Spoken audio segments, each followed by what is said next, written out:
both players shaking hands with each other and the referees. Let's get some reaction on that team news then with you, Gilly. So Germany dropping into a back five. That's interesting. Yeah, I think obviously you're making the point of that he's made the change. Obviously he's missing his key fullbacks, you know, and we've seen how good France are in the wide areas and how much they punish teams. England were on the end of that, so it's a good adjustment to make. Let's just bank it up. We'll go 5 at the back. We'll make it hard for them to get into the wide areas, and we'll have extra protection out there. As for France, Christian Bock starts as the captain. She's coming in a bit cold though. She's been out with a calf injury. Didn't play in the group stage. Is that a bit of a risk? Potentially, but if they're looking at, you know, she is their captain and they potentially want her to be playing, they're going to be looking at it, right, we're going to aim to be getting into the semis and then the final. If that's a player that they want, this is ultimately the last real chance in a game, because obviously they know if you get through this one, they're going to have Spain in the next one. Jelena Minga, the Germany captain, is over to shake hands with France's captain. Julia Kvin, of course, is the captain of Germany. She injured her knee in the first group game, though. She's here in the stadium wearing a knee brace. Must be desperately frustrating for her having to watch on, but she's still here supporting her side. And as mentioned, Christian Bock is the captain for the French. No Wendy Renard, of course. The manager, Laurent Bonnaday, decided that Wendy Renard and Eugénie Le Sommer would not be coming to this Euros. That was a little bit of a contentious issue in the build-up, but France seems to be doing very well in this tournament so far, and if France go on and do very well and perhaps even win it, Gilly, then no one will be talking about those left-out players. No, and that's what I said pre-tournament when the players were left out, the reaction of it, and I said if it doesn't work and France don't progress, you know, that's the first thing that's going to be used as an excuse. But if they go all the way, then it's going to be a great decision that he made. And as we've mentioned already, the French have never won a major tournament, and they've got incredible players, so clearly something needed to change, and that's what they've done. Yeah, and sometimes, isn't it, that you have to make those big decisions. None of us are able to be in that camp when they're there 24/7 and to see what those players are like or what needs to freshen up and what needs to change. And sometimes you need to make those big decisions and you have to back yourself with it. The German team in a huddle on one side of the pitch, and Captain Julia Kvin with her big leg brace on is giving a really spirited team talk to her players. Germany will know they're going to have to give a very big performance here up against France. They are 8-time European champions, but they've not won the past 2 editions after winning it 6 times in a row. Other teams like Spain, like England, like France are now getting wise to women's football and a lot better. French in their blue strip, all blue, shorts, socks and shirts with a white collar, and the Germans are playing in white shirts, black shorts and white socks. It is Germany's Hoffmann who will get the game underway. Really surprise inclusion in for Lea Schuler. Got double figures in the league though for RB Leipzig, but her first start at a European competition, and it's in a quarter-final. So Germany then get us underway, shooting from left to right. This is a replay of the 2022 Euros semi-final as Germany come forward right away. Schukanussken trying to slide it in, looking for Clara Boule, cleared by De Almeida, and then Salma Basha clears downfield. On that occasion when the French were knocked out by Germany in the last Euros, that was thanks to 2 Alexandra Popp goals. Well, Germany can't rely on her anymore. She retired last year. But the Germans have plenty of attacking threat on the pitch.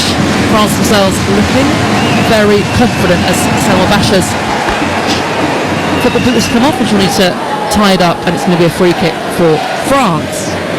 I mean, it's been we're only 50 seconds into the game, but it's been a little bit nervy from both teams, not really able to get the ball down and to play with it. And we are expecting some box office football this evening, because both these sides play quite attacking football. scored lots of goals, but also conceded a lot as well. France conceded 4 and had no clean sheets in the group stages, and Germany conceded 5, including 4 last time out to Sweden. Both these managers, in fact, in their press conferences spoke about how they play quite a similar style, an attractive attacking style of football, as France's captain Mbok slides the ball forward into Diani, who's forced back into her own half. 90 seconds played. France 0, Germany 0 in this quarter-final as Germany tried to set Jule Brandt away, and France will play out coolly from the back.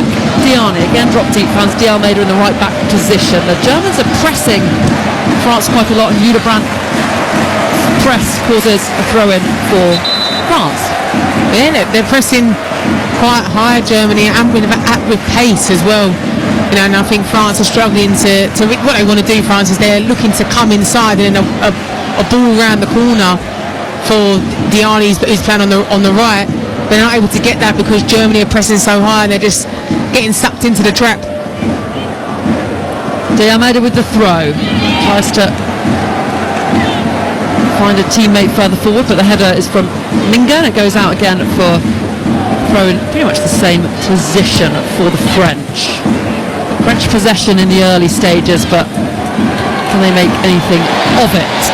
Aurélien Jean-François finds Kachawi, who knocks it out to Cascarino, operating from the left. It's a really good challenge by Linda. She's playing right wing back this evening. Julia Gwynn, Germany's captain, is their first choice right back. Their second choice right back got sent off against Sweden, and that's why Christian Wutz had to switch to a back five, and Linda, who's played the whole game at left back because she's more experienced than Ket, who's come into this right back position, because you don't want to put someone inexperienced up against Cascarino. As Katoto comes short, collects it, finds Kachawi, who's fouled, and it's a free kick for France, 15 yards inside the German half. It just seemed there. Minga comes storming out, goes through. It's Kachawi goes through the back of, gives away really a silly free kick, but it just doesn't put the brakes on quick enough. Watching it on the replay as well. It is a bad challenge, isn't it? It's from Minga straight into Kachawi, took a heavy touch, then was wiped out. Although it's actually one of the German players that's in need of most attention from the physios. Linda is on, and they've had a bit of a torrid time with right backs, as I said, Gilly. No Julia Gwynn. Second choice also got sent off, so they'll be hoping Linda isn't able to continue here, because that would be a problem. And she's also gone down because there's a collision with her own teammate that I think they just end up running into each other, and she comes worse off. But yeah, like you said, they're going to hope that she can get back on and play. Jule Brandt dropping in at right wing back for now. Selma Basher over to take this set piece. Lands her 50th cap for France tonight. As we approach the 5th minute, France 0, Germany 0 in this quarter-final. Picked up by Chelsea's Muskin, fires it forward for Hoffman, cut out just in the nick of time by Mbok. And the French will be pleased to have the experienced Mbok back in the heart of their defence. Played for PSG and Lyon for a number of years, Mbok. As Cascarino can't get in down the left-hand side, and she is their danger woman, Delphine Cascarino. 2 goals, 2 assists so far this Euros, and she's tore England to shreds, isn't she, Jelly? Yeah, she's such a lively player, so direct as well, and she's just one of them players where she gets it, she wants to go forward. If you're a full back, wing back coming up against her, you know you're going to be in for a tough game. France with the ball, with Mbok, who's come forward into the Germany half. It's back with Lacroix, plays it out looking for Diani. It's headed out by young Ket, just her 4th international appearance. Plays for Bayern, and this is not looking good for Germany at all. Linda, who I mentioned was injured, is getting her foot strapped up on the sidelines, but we can see in the camera screen in front of us that she's also crying, so obviously in a lot of pain. They might try and continue with her, but that doesn't feel like a good idea. Long ball over the top, looking for Kachawi. Germany's goalkeeper and Katzenberger out quickly to claim calm, confident goalkeeping. Nothing more than we'd expect from Katzenberger. Now you just see the midfield run from Kachawi there. Berger alive to it, comes out. Easy claim for her. Very experienced goalkeeper though. It's just her 26th cap for the German national side for the 34-year-old. For a number of years when she played for Chelsea, she didn't actually get into the national team, but she's very much first choice now in the Olympics. She practically won that bronze medal for Germany, saving 2 penalties in the shootout, scoring hers, and then saving a penalty in the bronze medal match up against Alexia Putellas. As a long ball from Germany is cut out by Lacroix with a really acrobatic effort, and the French will try and break, but they lose it with Jean-Francois. They win it back with Diani, 10 yards inside her own half, driving into the centre circle. Cascarino's got acres of space out on the left, and she picks her out. The German defence looking across the line, looking for offside. It's not given. Nice play this from France, but it breaks down as Minga wins the ball back, and they play it straight up to Hoffman. As I said, in for Leah Schüler, and she has to beat Mbok. Selma Basha, though, back just in time, jumps in front of her, and her foot is stepped on and her boot comes off. That looks like a very painful one for Selma Basha. Yeah, it's a great recovery from Basha. You can see Hoffman just stands right on the back where the Achilles is. A very painful one. But what you notice as well, with Linda still being off, France are trying to make the most of it and go down their left-hand side, obviously Germany's right-hand side, where they're missing that player. She's still getting her foot taped up, and the amount of tape they've put on, looks like she's not going to be able to move the foot enough to kick the football with any purpose, Jilly. There's nothing worse as well when the tape is too tight and you feel like your foot is throbbing. 8 minutes played here on TalkSport 2. France 0, Germany 0. A place in the semi-finals against Spain up for grabs. France have a throw in midway inside Germany's half in front of their manager Laurent Bonnaday. He's in a dark suit with a dark shirt, looking very Diego Simeone-esque, as Jule Brandt picks the ball up for Germany. So good with the ball at her feet, runs forward and plays in Clara Boule up against Di Almeida. One-on-one, ball into the box, tries to get it onto her right foot, breaks for Brandt, who hits it first time, and it's behind for a goal kick. First decent-ish chance goes to the Germans. Yeah, it's come from a French turnover as well, too slow on the ball. Katoto's looking for a free hit, she doesn't get it. There's plenty of French bodies around to deal with it. They've outnumbered the Germans. I think there's 6 defenders there and only three German players, but they're the ones who are able to connect with it. Long ball in behind the German defence. Cascarino using her speed to try and get onto it, which is not that quick, although it will look like it had gone out of play, but the ref continued as Jean-Francois brings the ball down just over the halfway line, then slid into the right channel for Diani to chase up against Kett. Diani can't keep it in, throw for Germany. It's been a little bit sloppy as well, I think, from the French, considering how we see them play in the group stages too, just a little bit over hitting passes, a little bit scrappy. Linda back on the pitch, but she doesn't look very comfortable at all. That's not a good sign for Germany. They've got a right back first at this Euros. Foul on Sabina Kachawi again. Kachawi's been taken out twice now by the German midfielders. Yeah, she's trying to take one for the teams because she moves the ball so quickly as well. I also think she's putting her foot on the game. She's making her mark. There's a couple of late challenges now that she's made. We're only 10 minutes in. France with a free kick then. 10 minutes played. 0-0 in this Women's Euros quarter-final. Live on TalkSport 2. All the blue shirts coming forward.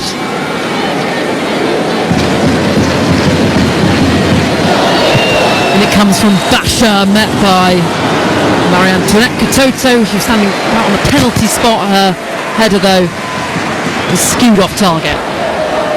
When she ends up, Miskin isn't close enough to her as what she should be. You'd probably be expecting a player like Katoto to do a little bit better and at least hit the target there. 2 goals this Euros for Marie-Antoinette Katoto. She picked up an ACL in the second group game of Euro 2022, and that was a big blow for her. And spoke a little bit off mic at the start about how France has been unlucky with injuries. for missing big key players, but this Euros, they've got pretty much a full squad. The referee Tess Olofsson has just paused play here. We've got no indication that VAR are looking at anything. In fact, it's come up on the screen, potential red card check. I'm not sure what that would be for. So we just have the ball played into the box. Katoto met it. Oh, and interestingly, you can see on the replay, Hendrick pulls the long braids of Mbok. She might be getting a red card here. And Tess Olofsson, the Swedish referee, is coming over to look at the screen. Your thoughts on that, Gilly? Well, I mean, when you're watching the replay at the start, it looks like she's trying to grab her shirt, and then it's obviously clear that she's got Mbok's hair. She doesn't seem to let go until she literally turns around and says, like, what you doing? Yeah, Greta Mbok turns around, puts her hands aloft to say, why are you pulling my hair for? I think this is going to be a red card. You can't do that. So Tess Olofsson has given a penalty and a red card. Wow. And she gestures why she's done that. She pulls her own hair. So this is a disaster for Germany. Henrik is off and it's a penalty for France. Wow. A moment of sheer stupidity from Hendrik. Yeah, because I do. There's a part of me that genuinely believes at the beginning, I think she thinks that she's grabbing her shirt, which, again, that's not right. Grabbing the shirt, there's been penalties that have been given for that. But then obviously when she's clear that she's got her hair, there's no part of her that lets go until Mbok turns around and says, like, what you doing? She looks distraught, Hendrik. She's a very experienced player, brought in today. This is her first start for Germany, and she's having to walk. She shakes her head, but I don't know if she's got that much to complain about. She had a handful of her braids and pulled her hair back. You just can't do that.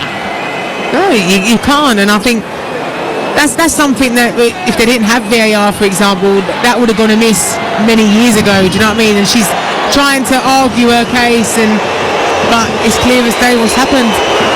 Grace Gayoro is going to take this. France scored 2 penalties in the group stages, Gianni and Kachawi. We all know how good Ann-Katrin Berger is from the spot as well. Boos ring out from the German supporters in the crowd. And Katrin Berger, the goalkeeper, stands with her hands behind her back. I've seen her do that before. Doesn't try to make herself look big, just looks casual on the line. Grace Gayoro, the French taker, with her hands on her hips. Big moment this in this quarter-final. Up steps Gayoro, and it's in. Berger got a hand to it, but too much power straight down the middle, and France are in front. And a Euros which has had plenty of poor penalties sees a half-decent one go in. France 1, Germany 0. Yeah, Berger does get a hand to it, and it's a bit like one of them ones where you can see it and you can hear it that she's made that connection, but you're unsure where it's going to go, because as she's going to her right, it's her left hand that's got the connection, but it just ends up getting pushed back into the net, I think because of the power that's behind it. But again, you're looking at it from a German point of view now. You're 1-0 down and you're a player down as well. And they played 15 minutes. This is disastrous for Germany. There is no other way to explain it, and they're going to need to have a colossal performance to turn this quarter-final tie round. Christian Wück, the German manager, with a smile on the sidelines. Sometimes when disasters happen you can but laugh, and he's got a yellow card as well for his demonstrations with the referee. So France leading then through Grace Gayoro, her second goal at this Euros. And we've played 15 minutes. Germany now, well, they started with that back five to try and deal with the width, the threats that those French wide players have, but they're going to have to surely just play with a back four now and just slot in. Linda as well, their right back, has got her foot heavily taped and heavily strapped. Can couldn't have gone much worse in the opening 15 minutes for the Germans, could it? It's not an ideal start at all, and I think when you have a game plan set up, we're talking about the change of formation, the 5 at the back, he would have had a way of how they're going to beat France. Sometimes that has to go out the window now because you are a player down, and you also do have a player that has got a heavily strapped foot that you realistically can't really get a proper look at it until half time if she survives for that long. So for the second game in a row then at this Euros, Germany have to play with 10 players, and we saw how they did against Sweden when they went down to 10. They ended up losing that game 4-1 against Sweden, who are a good opposition. We saw that in the quarterfinal against England, but France perhaps an even more threatening opposition. Cascarino is in an offside position, free kick for Germany. Cascarino and Diani have switched, so Cascarino attacking from the right now, Diani from the left. We're just watching the replay of the red card again. Such a daft decision. She does just pull her hair, and she holds on for too long as well. Like you say, if she'd let go at a couple of seconds, you could have thought maybe it's an accident, but it's the length for which she holds on and pulls, and it's a red card. Yeah, I do think you see at the start she goes for the shoulder, and I think what's happening is I think where she's looking at the ball, she thinks she's got the shoulder, the shirt, but she hasn't, and like you said, it's the length of time that she continues to hold the hair for. Germany's Sense is in the middle holding her face after a challenge. Isn't that good for her? Anyone ever pulled your hair playing football, Gillian? No, they haven't actually. That's because my hair was always in a bun. Have you ever pulled anyone's hair? No, I would never. Fair enough. I always remember Cucurella getting his hair pulled against Tottenham, but the player wasn't sent off for that. And they looked at it as well in VAR, and I remember being very surprised when that was the case. A hair pull, I think, should be a straight red. As we were just discussing that, Tess Olofsson, the referee, is a bit of a mad one out there. She's given a yellow card to Kachawi for her hand flailing and hitting Elisa Sense in the face. She's just noting that yellow card. In fact, it's for Diani, not for Kachawi. That's probably why Kachawi looked so confused when the ref was looking at her. And Mbop with the flat delivery out to Diani on the left. She's got an overlapping fullback in Basha. Hula Brandt follows Basha all the way and gives her a little shove in the back, and it's a free kick for France, and nothing is going Germany's way. They trail by a goal to nil after 18 minutes, and they're playing with 10 players. I just think Brandt there, she doesn't need to do that. Just put the brakes on. She ends up fouling, and you're giving France another opportunity to put the ball into your box. Germany are going to make a change as well. Christian Buck has a player ready to come on. They're going to make that change now. So, off comes Linda, who clearly isn't fit enough to play, kind of limps off. So that's another right back that's injured. Coming on in her place then is Kleinhern of Wolfsburg. No minutes yet at these Euros. So she's coming on. This is a really tricky situation for Christian Buck, the German manager, and these German players. In comes the Selma Basha delivery. It's cleared out of play and behind for France. Throw in from Clara Boule.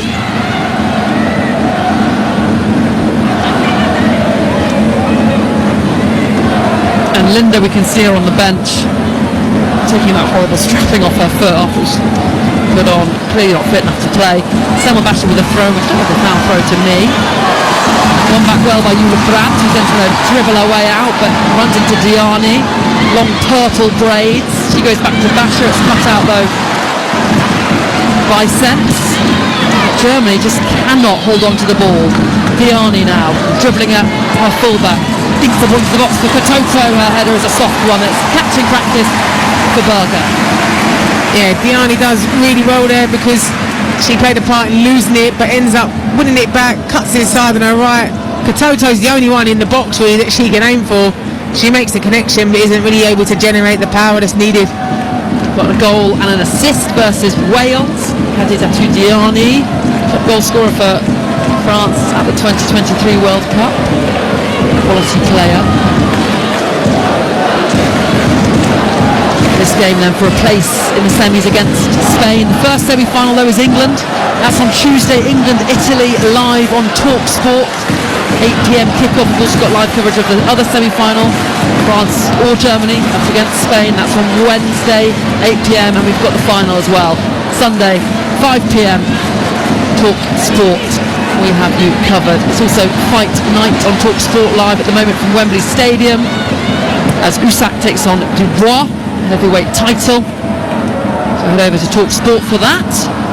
Here we've played 21 minutes though, France leading by a goal to nil. Grace Gayoro from the penalty spot after Henrik pulled the hair of Frijan Bock. She got a straight red for that, and the French are having a much easier time than I suspect that they thought they would have. As the ball's hit up towards Hoffman, over her head, collected by Mbok, and Basha now in possession. And I think the way that the game has gone has kind of broken the flow, and obviously it's more difficult for Germany, but it's probably also a bit awkward for France, because the game state has very much changed, and they're trying to kind of play into the new situation that they're in as they try and pick out Diani on the left. She can't keep the ball in though. It's a throw in for Germany right out by their corner flag in the right back position. It'll also take a while for France really, because you want to see how Germany going to adjust to it. They're going to go 4-4-1. Now we need to look at where is our space going to be, how can we break them down as such, because you know what's going to happen. Realistically, Germany are going to be a bit more defensive minded. They can't keep chucking players forward. Kachawi wins the ball deep in German territory. Cascarina now, edge of the box, trying to get past her marker, can't do so. Brown picks it up. Germany just lump it downfield, looking for Hoffman, but it's out of play into the stands. The French fans enjoying themselves here.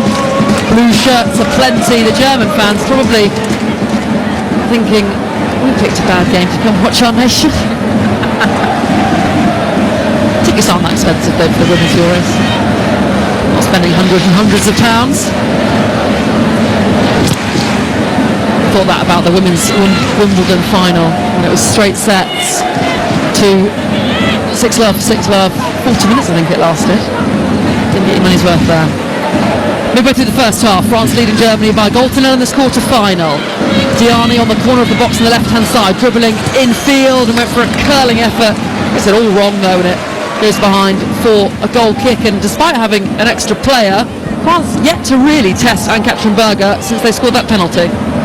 Yeah, you got Kachawi there clapping Diani for that effort. I mean, it was poor. I mean, I wouldn't have been clapping there at all, but this is where France though have to make the most of it as well and really go on to punish Germany.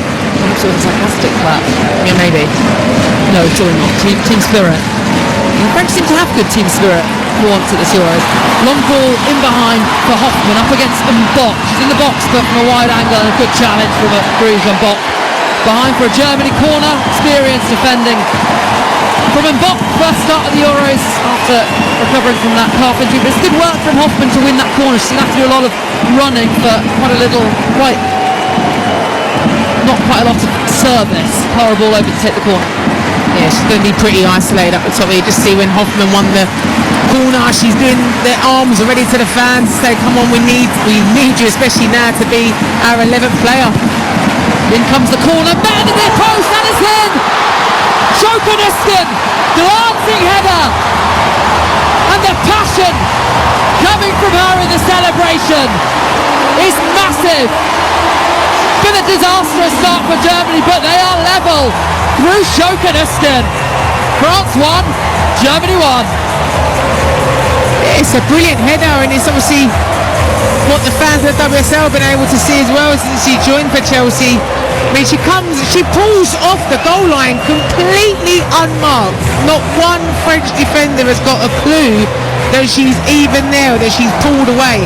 It's a fantastic header, and she's coming out the frame of the goal for her to flick it and ends up going into the back of the goal, into the opposite corner. And you just see the reaction from everyone. All the Germans, the bench, the players are saying, come on, we can do this, we can stay in this game. Well, Schoenerskin has just given Germany a bit of a lifeline. I said it was going to be a blockbuster game. Didn't expect that red card and the hair pulling, but we are getting entertainment. Lacra for Real Madrid, trotting forward into Basha on the left. He's a little overhit though, and the French look a little frustrated. They've been given a golden opportunity here, and if they were to mess it up, well, there would be a big post-mortem from the French media, I'm sure. Throw-in for France, just inside Germany's half, with the captain Clejon Bock. Plays for Lyon. Lacroix now, she also missed a couple of her group games with injury. As Basha plays it in field. This is nice from France. The Toto's dropped short. Sprays it out to Diani on the left. She plays it down the line for Kachawi in the penalty area. Was driven away by two German defenders. Still going Kachawi. Great control, great footwork, and then she's tripped by Ulla Brandt. Just to the left of the box. Free kick for France. Another foul on poor old Kachawi. Yeah, Kachawi does really well there because she goes down the outside and then cuts back in again. Really good movement from the players that are around her, and Brandt just falls for it, sticks a leg out, and again another opportunity for them to put the ball in the box. A couple of clumsy challenges from Ulla Brandt, very eager to press, but it's a little over eager. She's in the wall now alongside Ket. Two-person wall. Basha and Cascarino over this, and I wouldn't be surprised if they didn't go for goal. Basha though, excellent from dead ball delivery, whether it's crossing it or shooting. Cascarino is the one that's going to take it. Standing to the left of the ball, she's going to hit it with her right foot. So Delphine Cascarino does go for goal. It's straight at Katrin Berger, who holds it and just tells her German teammate just to slow things down. Not a great free kick. No, not a great free kick at all. I think Berger was pretty switched on to it. Probably knew that she was going to fancy going for goal herself. You're listening to the Women's Euros live on TalkSport 2 with McDonald's. Try the new and iconic Big Arch now. Approaching the half an hour mark. France 1, Germany 1. Germany playing with 10 players after Hemrick was sent off. Jean-Francois of France has the ball. She plays it out to Lacroix. Only her 17th appearance for the French side. She started against England and the Netherlands, and she's clearly favoured by the French manager. Only has 5 WSL starts for Chelsea, as the first choice starter for Chelsea, but she's stepping up on the big stage for the French. On the ball now in the centre circle, Jean-Francois swings it out to the left to Diani, touches it down brilliantly, waits for the on-running rush of Selma Basha and then tried to play it to Katoto, but it's a mishap of a pass, and Germany will clear, and they'll put it into the channel for Hoffman to chase up against Basha, and Basha runs it out for throw for Germany. She runs straight into the Germany manager, puts her hand up in apology though, didn't mean to nearly knock over Christian Wook. And it's a throw in now for Germany. Kleinhern, a substitute, her first minutes of this Euros. The ball in her hand, throws it down the line to Hoffman, tries to lay it back, but Diani wins it. Her pass though finds Ulla Brandt of Germany. She pokes it forward for Hoffman. She wants a free kick now. Ulla Brandt, she's not going to get one. Germany have the ball with Briege and Bock, and Germany scored with their first attempt on target. Either call that luck or German precision. I think it is. I think it's also well the reaction from Germany. Corners and set pieces might be their opportunity tonight to punish France. France with 63% possession as we hit the half hour mark, but as things stand, France 1, Germany 1, and it looks, after France got that goal from the penalty and the red card for Germany, like France were going to run away with it, but the Germans putting up a fight, and you wouldn't ever bet against the Germans. No side has been more successful in this competition than them, as Hoffman's fouled on the halfway line. She tried to hold the ball up, barged into from behind, and this is actually a challenge which I never like. I saw this a lot yesterday with Spain. Laia Alexandra and Arena Paredes, they wait for the striker to go up for it, and they just come through the back of them. And it feels like they're allowed to just completely leave one on, the attacker. And they often get a free kick, but it's often not a yellow. It's one of them ones as well. When I was playing, I used to always hate it because where I was coming like onto the ball and the forward was flicking it backwards, I was always worried in case I ended up getting my nose broken because of the opposites. But yeah, Hoffman's okay, up on her feet. But there is also, as I was saying, some central defenders go. I know you're a central defender, trade union. I was honest as a central defender. Some of them barge right through the back of the strikers, and it's a bit of a free hit. Hoffman just assessing her neck. She'll be coming off, and I wonder when we'll see Lea Schuler for Germany in the second half. I suspect we will. So Germany take the free kick. Janina Minga goes back to Ann-Katrin Berger. Used to play as a central midfielder. Minga now plays centre back, a little less running as a centre half. Jill, is that what you played there? Wait, be careful, Flo. Germany in possession. Seth swings it out to the right, looking for Brandt. She collects it. Long legs to Eula Brandt. She'll be joining Lyon after these Euros. Will be teammates with a lot of these French players. Bit of a rising star in Germany. Great player to watch. Diani now for the French, coming down the left. Kachawi on the overlap. Diani with a mazy run, tries to poke it forward. Wants a free kick, but whilst she was sandwiched between the German players, it looked shoulder to shoulder, and the flag is up against Kachawi anyway, being offside. So free kick for Germany in their right back position. Yeah, I think Diani's feeding there when she's weaving in and out of defenders, and I think the defenders are just trying to get a hold of her, but also they've got to be careful as well in regards to where you are pulling, because we've obviously seen what happens already for Germany. Germany have gone on to win 6 of their last 7 Euro matches when equalising after conceding the first goal, only failing to do so in the final against England in the last Euros. De Almeida hits the ball into the box, breaks for Cascarino in the penalty area, trying to gets space to shoot, can't do so. Picked up by Nuskin. She goes up to Hoffman. Hoffman holds it up and wins the free kick. Lacroix a little bit too effusive in the challenge. Yeah, Hoffman's going to have to do a lot of that tonight, especially being so isolated up there. I mean, Mbok's got literally her arms all over her, and it's going to be one of those frustrating ones where, you know, you are isolated up there. You're going to have to hold the ball up and allow your teammates to come and join you. Germany in possession, try and play it through for Kleinherr, running to the byline. Selma Basha just runs in front of her and just shields it out of play for a goal kick for France. You're listening to the Women's Euros live on TalkSport 2 with McDonald's. Order the iconic big arch on the McDonald's app. De Almeida, the right back for France, with her short hair, finds Griejean Bock, the long braids that were pulled by Hendrick. If you've got short hair, you can't have your hair pulled as easily. Clever. He's trying to get the slight advantage. Back with Mbok. The French just survey the options in front of them. All the German players behind the ball. Hoffman went to do press the defender, but thought better of it as the two French centre-backs just play it back and forth, and it's hit into the channel looking for Diani and headed out by Kleinherr. And so far, considering especially that they've got 10 players, Germany are doing a good job against those wide, fast forwards of Diani and Cascarino. I wouldn't even really be able to tell that if you said to me what team has got one player less, I wouldn't think it was Germany in the way that they're playing. You know, you might notice it more in the second half when players are going to be a lot more tired, but that's when France then have to turn it up a level and turn up the gears. 10 minutes to go till half time. France 1, Germany 1. Germany playing with a player less after Hendrick was sent off. Toto works it out to De Almeida on the right hand side. She plays it straight into Cascarino, who had 2 German players on her. It was not the right option really. And Clara Bull will now try and dribble it out up against Jean-Francois. Plays it back instead to Ket.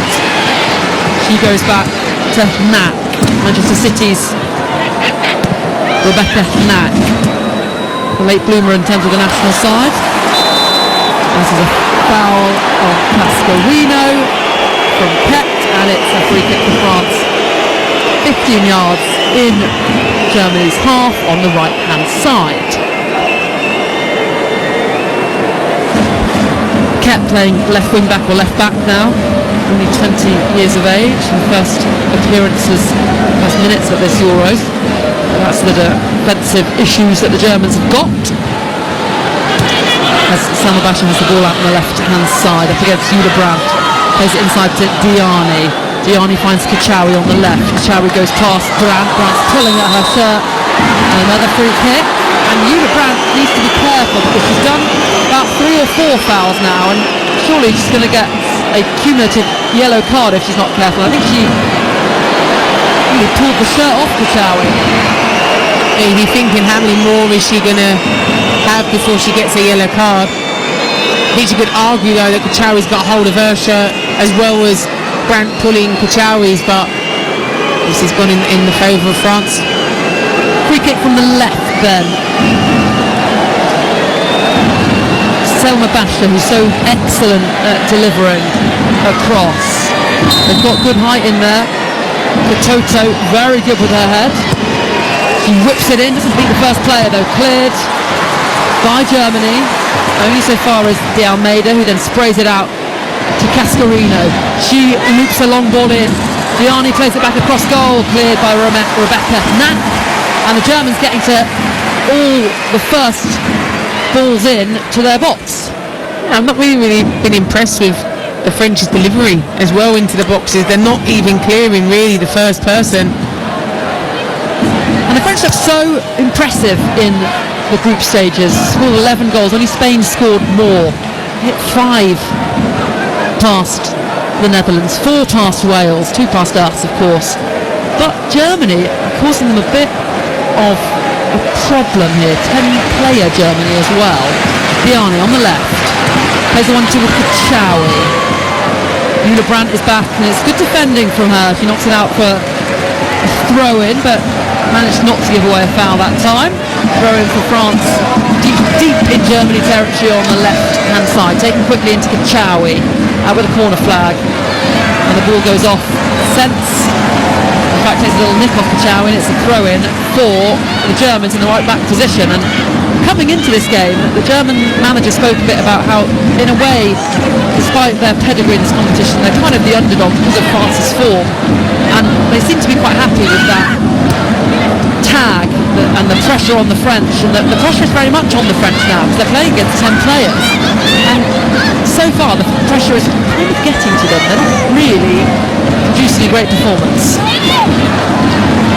Julia Brandt tries to beat Jean-Francois in the air. Ball goes back to France's Lacroix. Difficult name to say. Ball into Diani. She can't hold it up. Ball this time up to Katoto. Nina Minga is out to knock it back to Kachawi. French have possession in Germany's half. Nice ball down the centre. Laid off brilliantly. This is Fiora. Her ball across. Cascarino with the wonderful finish. Oh, and the flag is up. What a shame, because it was a fluent French move. Fantastic finish from Delphine Cascarino. Little flick on and a really good French move. The best move they've done all half. And she looks just a bit offside. A little bit. What a shame. It's a beautiful move from France, and it's probably been it has been their best passage of play. I mean, Cascarino with a back heel goal, but it's the way they played it through to the middle. It's the movement off the ball, you know, and considering that Germany are down to 10, they look like they've got so many numbers in there. Well, the VAR are doing goal check, so they're just confirming that this is offside. Looking at the replay, I'm pretty sure it is offside. The check is over. It wasn't that tight, but Delphine Cascarino is having a fantastic Euros. She missed the 2023 World Cup for France with an ACL. As I said, France often unlucky with key players at major tournaments, but Cascarino is having a fantastic tournament so far. Germany trying to come forward down the right. Samuel Basha with a strong, robust challenge, knocks it out for a throw-in. 5 minutes to go till half-time here on TalkSport 2. France 1, Germany 1 as things stand. Germany's throw will be taken by their substitute Klein Hearn.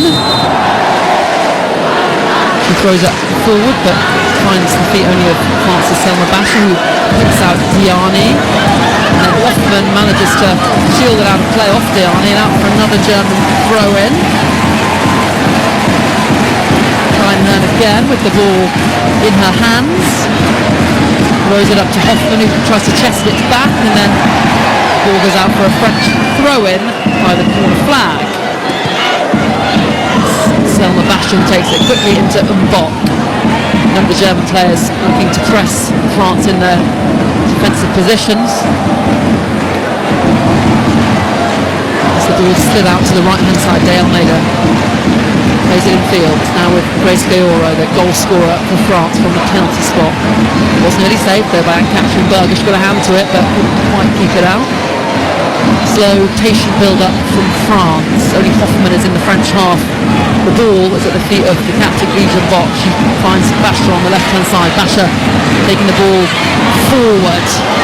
Up against Brandt, goes down, and it's another foul by Brandt. Surely now she's going to get a yellow card because she's fouled. It's her fourth or fifth foul, and Basha seems to be in a bit of pain after that challenge. It's just a bit clumsy from Brandt. I mean, there's just no need for it. I mean, Basha does really well because she drags her down the line and she cuts back inside. But you're talking now, it's probably the fourth or fifth free kick that she's given her and she's still not been booked. She is skating on very thin ice, more like warm water. Basha then to deliver, and I've waxed lyrical about how good she is at deliveries, but I think he's actually been quite poor so far. Always met by a German limb or German head. Basha puts this one in, and this time it's too close to Anne-Catherine Berger. Sails into the German goalkeeper's gloves. Yeah, another disappointing delivery really. I don't think she's expected to. It sort of spins out and goes towards Berger in the goal. She does have players that are oncoming, but Berger's comfortable with that. Long ball up looking for Hoffmann, met by Mbok. France have the ball with Grace Gayoro just over the halfway line. Slides it into Cascarino up against Kep, who like to go 1v1. She plays around the corner instead for De Almeida. Two French bodies in the box. The ball's put in. It's headed clear by Minga, collected by Gayoro. Slides it forward for Cascarino. She goes to the byline, cuts it back. Cleared by Minga again. De Almeida though will try and deliver it now for France. France looking strong at the end of this first half, trying to get their noses back in front before the break.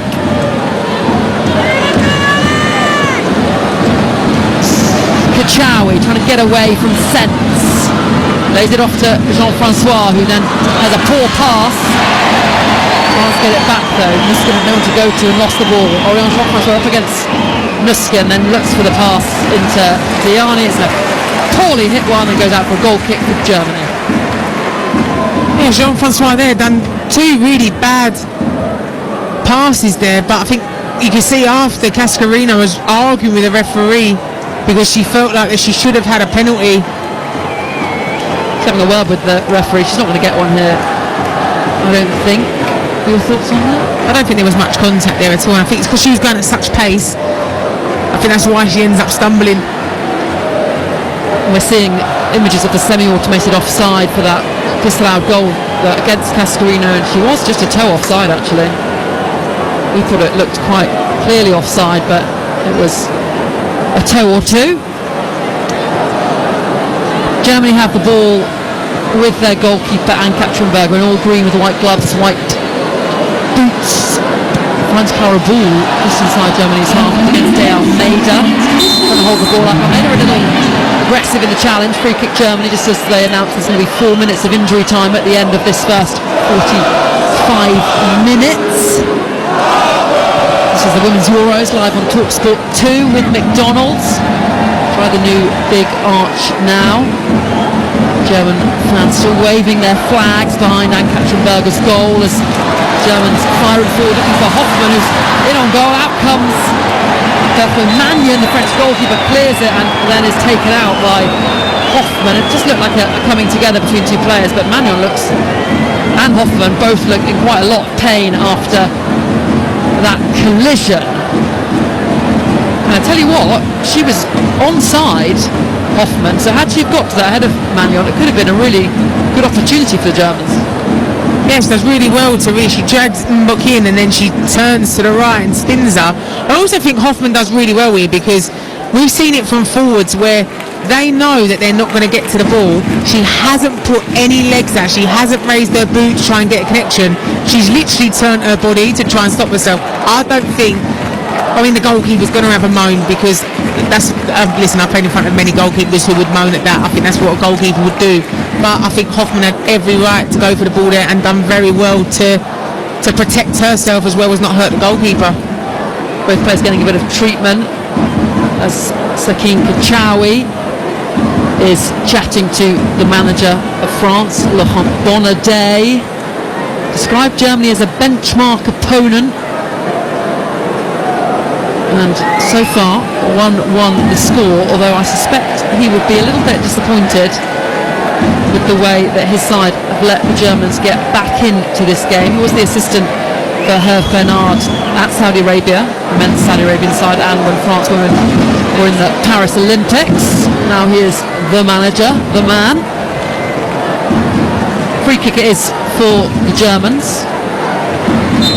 Their goalkeeper, Perfoy Magnon, hasn't had a save to make.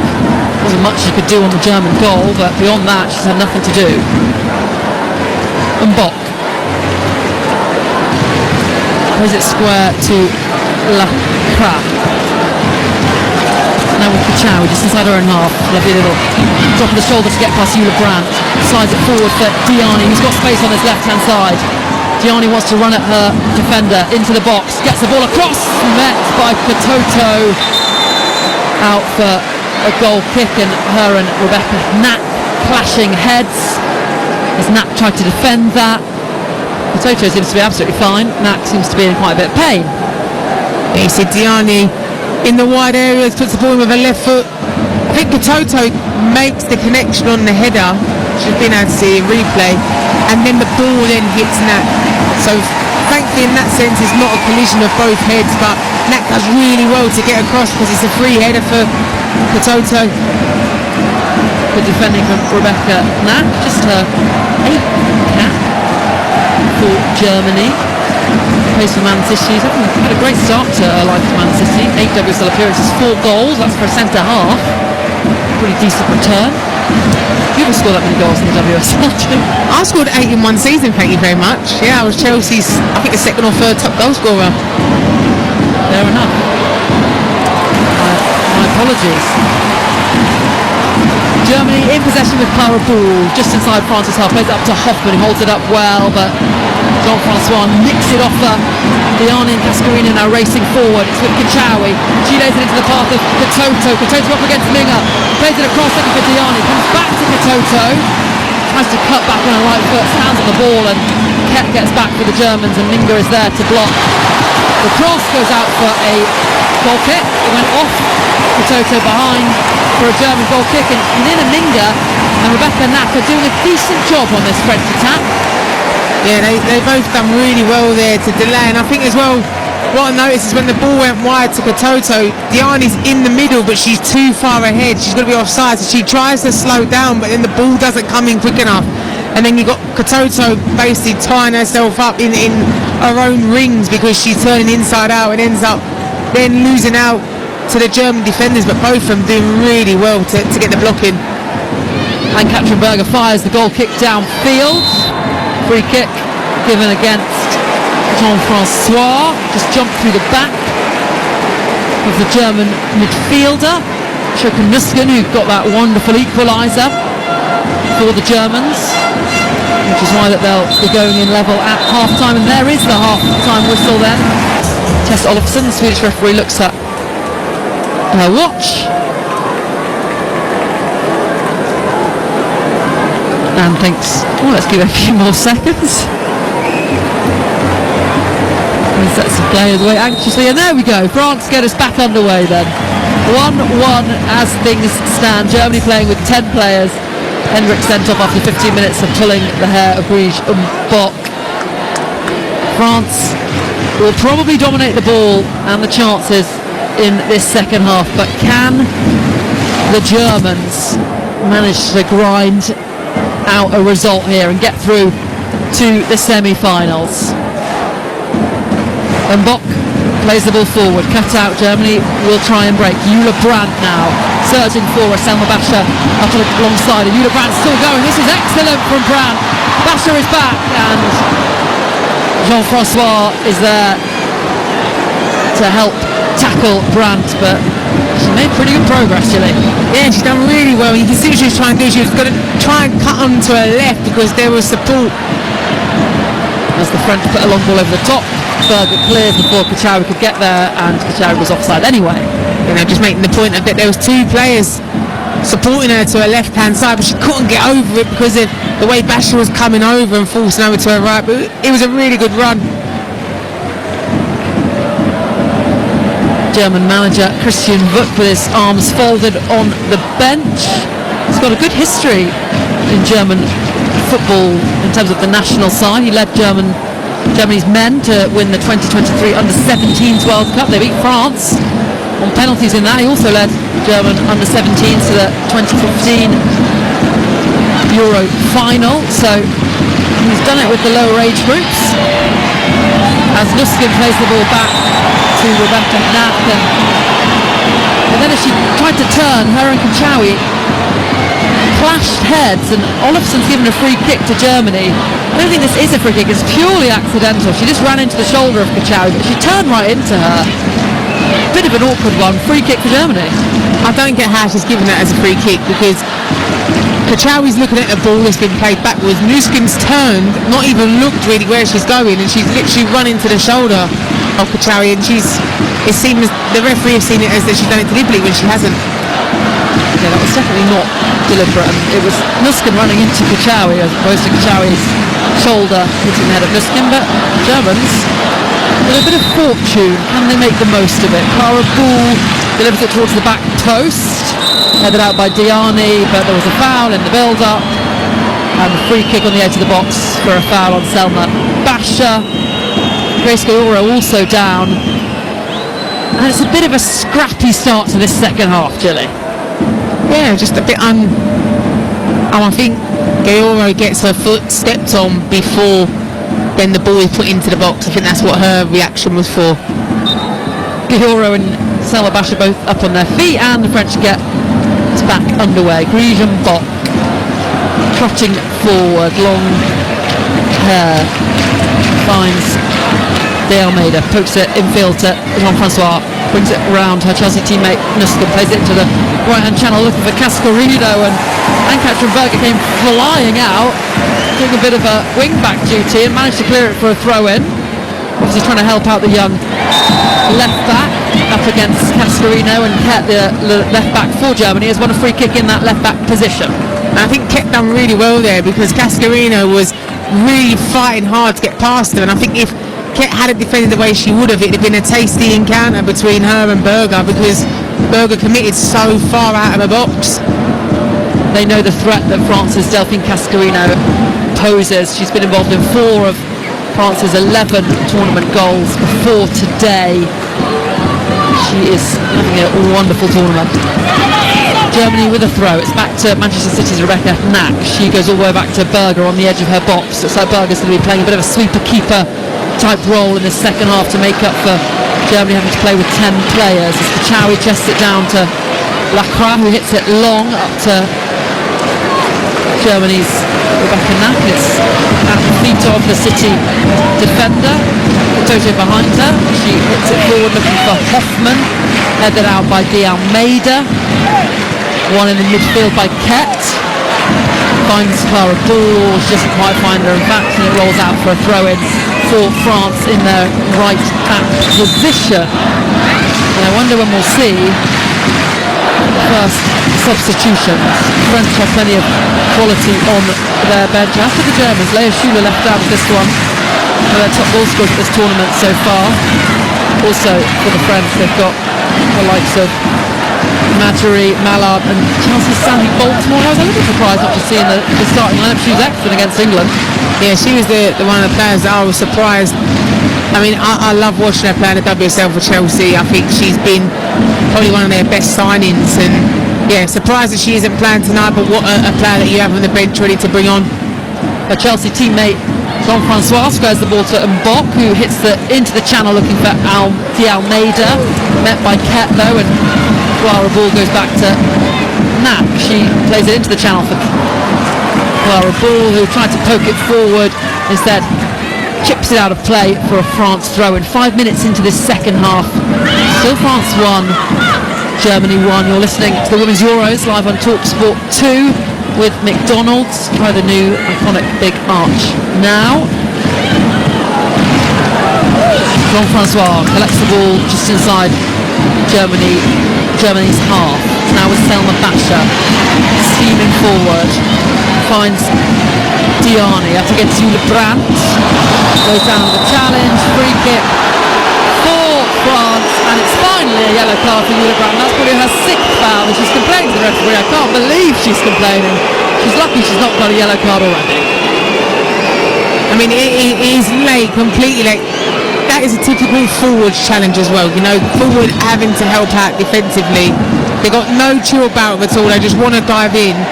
And you're right, she should really potentially be off, because she should have had a yellow card for all the offences she's done in the first half. And they really need to be careful, Germany, because they've got 10 players already. They cannot afford to lose another player, and they cannot afford as well to be in situations where they're one-on-one with these tricky French players and not able to commit a foul, because that just leaves them completely exposed. Free kick then for France, right on the edge of the box, but from a wide position, right out by the byline. Selma Basha, her deliveries in the first half were pretty poor by her standards. She's usually excellent for her club Lyon. So she's going to dink it in here now, and it's probably a bit of an awkward position actually, because she's going to have to chip it in or just drive it across. Bit of pushing and shoving. Griesenbach gesturing to the referee about that pushing from Minga. He doesn't want to get too close to her. And still we wait. Tess Olofsson blows the whistle, our referee, and it's played back to Cascarino, whose touch takes it away from her, and it's a poor delivery. Set piece routine again from the French. I mean, you see the space at the edge of the box, but really what Cascarino should have done is, there's a player sitting on, I think it's Jean-Francois, sitting on the edge of the box completely unmarked. She'd be better off running and dummying over the top of it, because everyone was watching the ball go to Cascarino and then ends up going straight back to Germany. Selma Basha with the throw-in. Can't see an option, so tries to throw it forward, cut out by Germany, flicked on by Nusken, and then Basha allows it to go out for a throw-in. She goes back to Mbok. Basha again on the left, driving infield, followed by Jule Brandt, who's keeping her distance now. She's on a yellow card. No diving challenges for her anymore. France in possession in their own half. They've had the lion's share of possession, as you'd expect for a team with playing against 10 players. And then Kachawi, again, is being bodied left, right and centre for Sakina Kachawi. France still have it though. Basha. Jean-Francois midway inside Germany's half, forward to Gayoro, pokes it back to Jean-Francois. Germany sitting deep, but they've also got a high line. They're squeezing France, and then interception, and it's hit forward for Hoffman to run onto. Gets there ahead of the French defender. Got Clara Ball for company, plays it back to Ball. Ball has two France blue shirts around her, and Di Almeida does a really good job to win the ball back, I thought, but it's been given as a foul. Free kick for Germany in the left-hand channel. Yeah, I mean, the referee obviously saw something there. Di Almeida's really animated as well. She doesn't think it's a foul. I think it's a bit of a soft one, but it's an opportunity again for Germany to put the ball into the box. The rhythm of this game being broken up quite a lot in this opening 10 minutes of the second half by niggly little fouls and free kicks. German fans clapping in anticipation. 1-1 the score. Clara Ball delivers, headed out well by Diani. Only so far though is Minga, who will take a touch and then try and deliver it. Blocked again though by Diani. Great defensive work from her. And now can the French break? Well, it's forward into Cascarino. Still going Cascarino, gets past her German defender. Still going Cascarino, onto her right, low hard shot, well saved by Ann-Katrin Berger, who celebrates the save. And you know what? Kachawi there in the middle, she has literally busted a gut to try and get up with Cascarino, who decides to go on her own. But I mean, it's a great run. She picks up just inside the German half, cuts inside, puts one defender on the floor. She's got 3 defenders around her. She's still able to get the strike off. Berger does well to parry it wide for a corner, but yeah, great running. France take the corner short. Low delivery into Diani. Back to Kachawi, puts it in, header, saved by Berger. Gayoro on the follow-up. France have a second, they're back in front. And it's the scorer of their first goal, Grace Gayoro, on the follow-up, slammed it home. France 2, Germany 1, and she goes off to celebrate with all the substitutes. I was about to say as well, what an incredible point-blank save from Berger there. But it was just unfortunate for her. I mean, it was such a great save initially, but then it ends up just dropping down straight to Gayoro, who just strikes it beautifully into the net. It's a short corner routine here. The ball comes in. I mean, they're arguing about potentially offside, but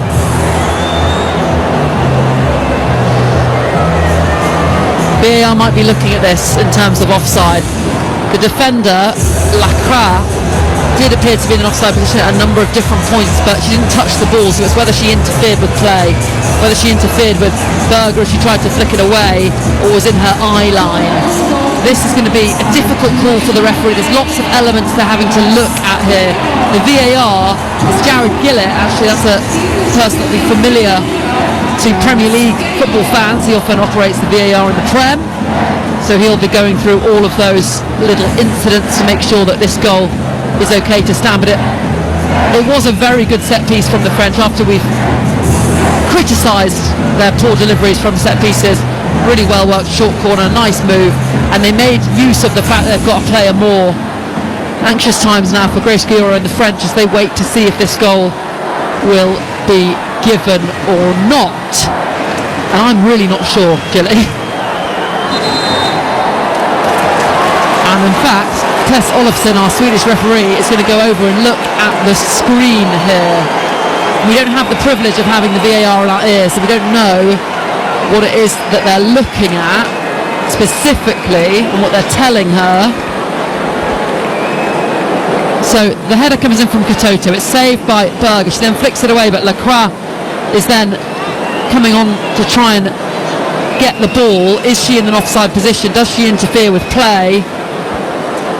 I think it's a subjective call here. I think it's because Lacroix goes for the follow-up from Berger. I think that's potentially why they're saying, is she in an offside position on Katoto's header, because then she does try and get involved with play with Berger in the save. I think this would be very unfortunate for the French if it was disallowed. I really do.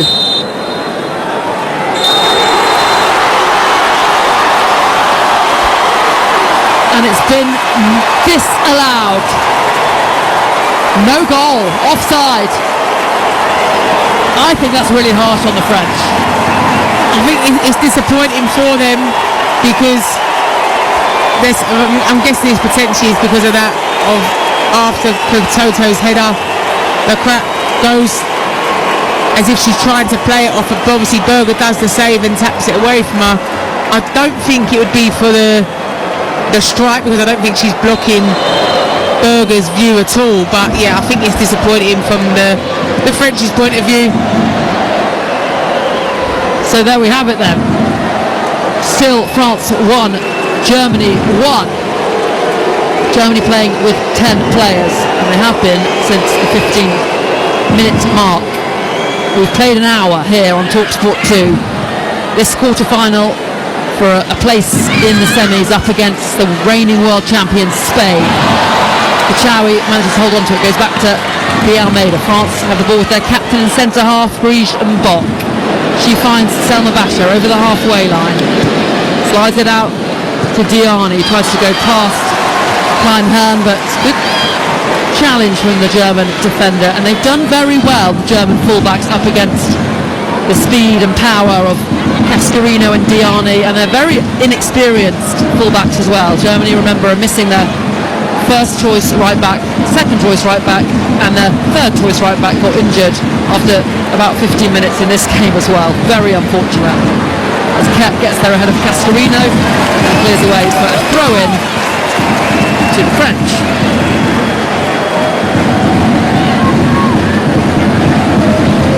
De Almeida, the ball held aloft in one hand, throws it into Katoto, tries to hold it up. 3 white shirts around her and she loses out. France put it back there with Cascarino. She gets the ball across, good delivery, but well cleared by Kleinhern. Basher then fires it across, touched by Katoto, back to Diani, she hits it, that's blocked. And France will come again. The Germans are hanging on a little bit now as Basher delivers the ball into the box. Cascarino keeps it alive, hits it across. Diani now on the volley, saved at the near post by Berger and just about kept in. France pushing to get back in front. Yeah, France have really upped it. You can tell as well, they're on their front foot, they're picking the ball up. First and second phase, they're getting it high quickly. Diani with the strike there at the end. Berger does enough to keep it in. An hour played. Germany's last attempt at goal was Schopenhauer's equaliser. 25 minutes on the clock that was, so a long time ago. Germans struggling to create anything now with 10 players. It's reminding me a little bit of the Spain-Switzerland game yesterday, where Spain had all the ball. Switzerland feeding off scraps. De Almeida down the line for Cascarino. That's a good ball. Cascarino across goal, but finds only a white shirt. Centre clears for the Germans. French throw in, but they're ramping it up now, the French. They are, but Almeida's doing really well to play the ball over the top to Cascarino in space, but you've only got one body in the box. You need to commit. Kachawi now up to Katoto, lays it off to Gayoro. Kachawi wins it back after it was lost on the edge of the box, and the ball's hooked away by Minga. Rebecca Knapp and Jelena Minga, the 2 German centre-halves, are doing a fantastic job this evening as Selma Basher wins the throw-in out by the corner flag for France. Ball in the crowd, she ushers to the fans to throw it back quickly.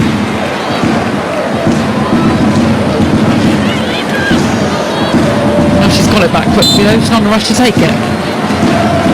Looks out for the options in front of her.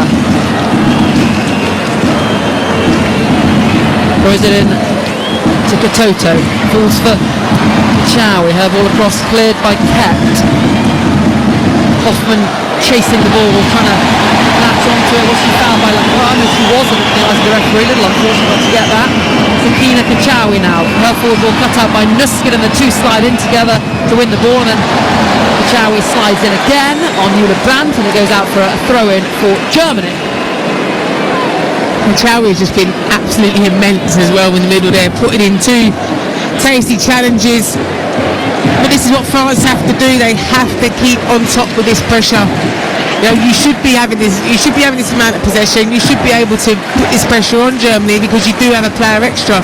It's about finding that free player. France hit the ball forward. And I'm looking at the official VAR decision.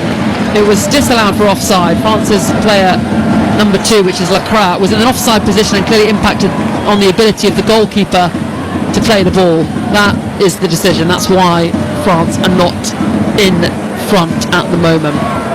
France 1, Germany 1 in this quarter-final. But the French look like they are going to score at some point. Germany struggling to create anything going forward. We just cannot hold on to the ball enough. It goes out on the halfway line for a German throw-in. It's the young Bayern Munich left back Kett who has the ball in her hands in front of her manager Christian Vuk, and Sandy Baltimore of Chelsea is about to come on for the French.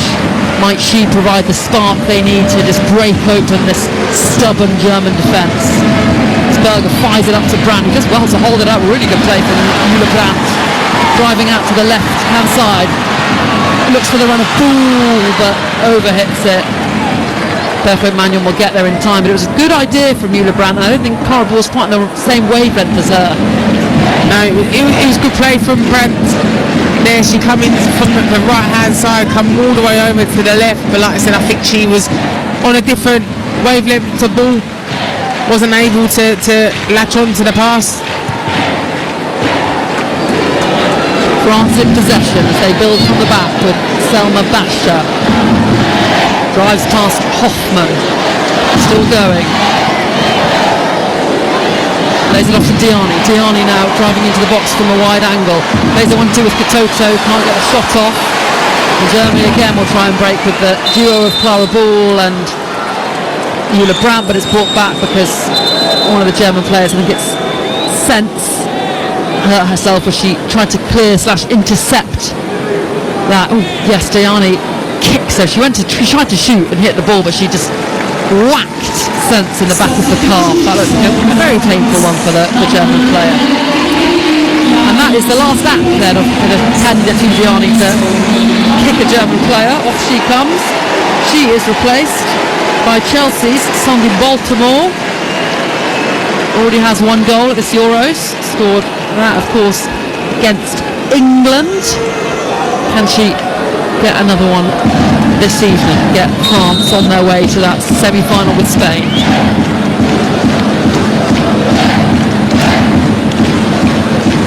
And Katzenberger over to take this free kick for the Germans. You're listening to the Women's Euros live on TalkSport 2 here with McDonald's. Try the new Big Arch now. Where Germany attack. Jule Brandt bursting into the penalty area, gets there ahead of the defender, goes down. Penalty for Germany. Wow. Selma Basha a little clumsy in the challenge on Jule Brandt in the penalty box. The referee didn't even hesitate, points to the spot, and Germany have the chance to go in front. And this is a tough blow for the French. I just think there's no need. What happened was because she's caught on the wrong side. She's the wrong side of Brandt. She should be in the inside. So she's having that fight with her the whole way. But Brandt is running to the end touchline. You just let her go. Let her go. You've got enough defenders in the box. I don't even think there was anyone in the box for her to play the ball to. Schoken will take this penalty. She scored the equaliser in the first half. She's already scored a penalty at this Euros against Denmark in the group stages to put Germany in front. They've not had a shot on target since they scored in the first half on the 25th minute. We're on 68 minutes now. She looks focused, Chelsea Schoken. Short run up. She primes to take this. Ref blows a whistle, big deep breath, and it's saved by Perret Magnon. Germany can't go in front, and that might have been the chance the Germans needed to get into this game and see themselves into the semis. Again, another poor penalty at this Women's Euros. The penalties are cursed at Euros 2025, Gilly. I mean, what is it with penalties in this tournament? I mean, the keeper goes the right way. It isn't in the corner from the skin, and the keeper does. I think she goes a little bit early, but it's a good save. Germany is still attacking. Clara Bull, who hits the ball in the box, and it bounces off the shin of Griechen Bocken, and Bull just gestures to the German fans behind that goal, trying to get them up, get the energy up, and Germany have a corner now. They scored from a corner in the first half. Then they repeat the trick. And it's the 10 players of Germany that all of a sudden are putting the pressure on France. Clara Bull to deliver. In it comes, met at the near post by Basha of France and headed out for a throw-in. This game has been full of incident. We said it was going to be box office, and it really has, but for quite different reasons. Red cards, missed penalties. Germany still attacking. Schoken in the corner of the box. Square to Jule Brandt. We know she can hit one from there. She does. Blocked. Comes back to Brandt. Lays it off the ball, who wildly swings at it behind and into the German crowd. Free kick, goal kick even for France. Well, it's just the swing in momentum in these last 5 minutes or so. You know, it's really France, obviously, with the disallowed goal, putting the pressure onto Germany, then Germany with the penalty.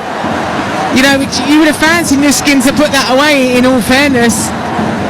I don't fancy anyone putting a penalty away at this Euros, Chile. More have been missed than they have scored.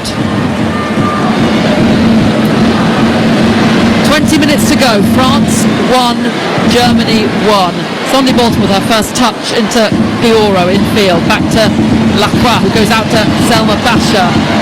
She hits the ball in, looking for the back post of Cascarino, who can't shoot because she's blocked. The effort comes back in. The ball across lands for Baltimore. Stands up her defender. Tries to swing round past her. It's good defending from Kleinhern. Jule Brandt's now back defending as well, and Germany managed to nick the ball off Sandy Baltimore, and Baltimore fouls the defender in the process. Free kick for Germany. I think you see it as well with France. They're putting the ball into the box, really, and you've still only really got Katoto actually being the main striker in the middle. You know, Berger, we see a replay of Berger coming for it and just getting a finger onto it. Cascarino can't really do anything on the second phase with it, but you'd still be thinking France can afford to really commit more bodies forward, considering that Germany are only really playing with one up top. Hoffmann holds the ball up for Germany, plays a nice 1-2 with Nuskin, slides it out to Jule Brandt on the right. She'll want to run at Basha, drives towards the byline, cuts her progress, and then tries to go past Basha. Basha gets the better of her on that occasion, and then Basha's fouled by Sense.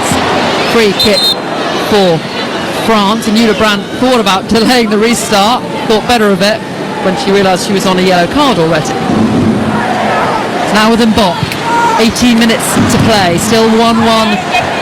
Germany still playing with 10 players. When will they bring on Schuler? Lea Schuler not in the starting 11 this evening. France coming forward. Surely the Germans are tiring. They've been playing with 10 players since the 15th minute. Basha latches onto the ball, but Sandy Baltimore had fouled the defender in the build-up, prevented the defender from running on to get onto Basha, and it's a bit of a daft decision. Free kick for Germany. Yeah, I think both of them are pulling each other's shirts initially, but then I think when they are able to get the turn, Kleinhern's able to break away, and she just cuts across Sandy Baltimore, who ends up then bringing her down.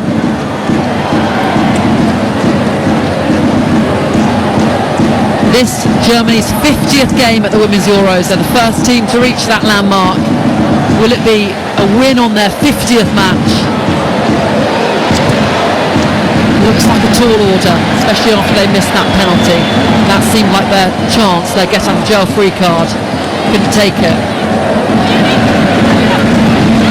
Minga with the header away, up to Jule Brandt.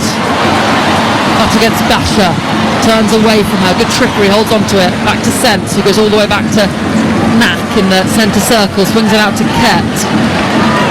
Gets past Cascarino and tried to slide in. Ball, couldn't quite do it. Nuskin gets there and goes completely through Kachawi. Yellow card for Shoka Nuskin. Wild challenge. And again, Kachawi is going to be covered in bruises after this game. She's been hacked to pieces by the German players. Yeah, she's really put herself about in the middle of the park. Nuskin completely late, don't even touch the ball at all. Just completely gets Kachawi. That's a really poor challenge. It's high, it studs up, but it's above the ankle. It's actually a little fortunate the referee didn't take a worse look at that. I think it does look accidental the way that she slips, and she will miss the next match now, Shoka Nuskin, should she and her side qualify for the semi-final against Spain. And Kachawi has got the physio team on and a bit of that magic spray because it looked like a real painful one. The other semi-final, of course, is already lined up. England, Italy, live on TalkSport, Tuesday at 8 p.m. We'll have full live commentary on TalkSport as well on Wednesday of the Spain semi-final against one of these sides, whichever one wins. We'll also have full commentary of the final, which is on Sunday, 5 p.m. You can also listen to the latest episode of the Women's Football Show with the former England striker Leanne Sanderson, if you haven't already, as they discuss the upcoming England quarter-final. It's available to listen back to on the TalkSport app, or you can find it whenever or wherever you get your podcasts from. 15 minutes to go here. The French are about to make a couple of changes.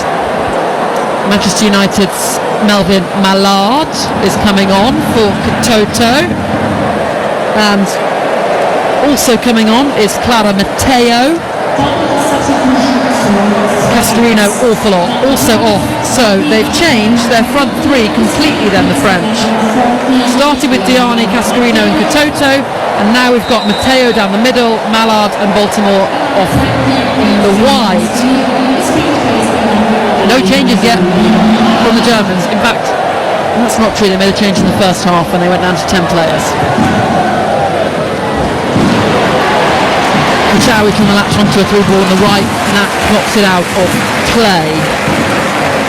Matteo won the Golden Boot in the French top flight this season, 19 goals in 20 games for Paris FC, and not many players win the Golden Boot if they don't play for PSG or Lyon, so that's quite a feat for her. De Almeida wins it for France. Fioro into the box, hits it, didn't hit the arm of Rebecca Nat, out for a corner. Melvin Mallard is looking to the referee, calling for a penalty. Yeah, I think we're just able to see a replay. I think this looks like he's... Oh, I don't know. I actually do think he hits the arm, but you're questioning whether she can actually get her, if it isn't in an unnatural position. I think VAR will be looking at this. I think this is a potential penalty. It does clearly hit her arm. Her arm is away from her body, not massively. The French are over to take this corner. It's not clear from the referee or VAR if they are looking at this. Surely they have to. Corner not yet taken, and Basher then whips it in. And it's cleared out for a goal kick. Hoffman down holding her foot after she tried to clear it. Germany perhaps a little fortunate not to give away a penalty there. Goal kick for Germany. I think Hoffman, as she clears the ball, I think it's her left ankle just tilts out a little bit. Well, that looks painful for Hoffman. I suspect she'll be coming out off soon, maybe for Lea Schuler. Sold out attendance announced in the ground here in Basel. Good showing from the German and French fans. Not far from the border of both those countries, so an easy journey for fans of both nations. Goal kick then for Germany, and we are creeping towards additional time, Gilly Flaherty. 1-1 the score, 12 minutes to play. And the French will be kicking themselves really, because they've been playing against 10 players since the 15-minute mark. Surely they have to win this. Baltimore into Matteo, tries to go past Minga, good defending from the German centre half.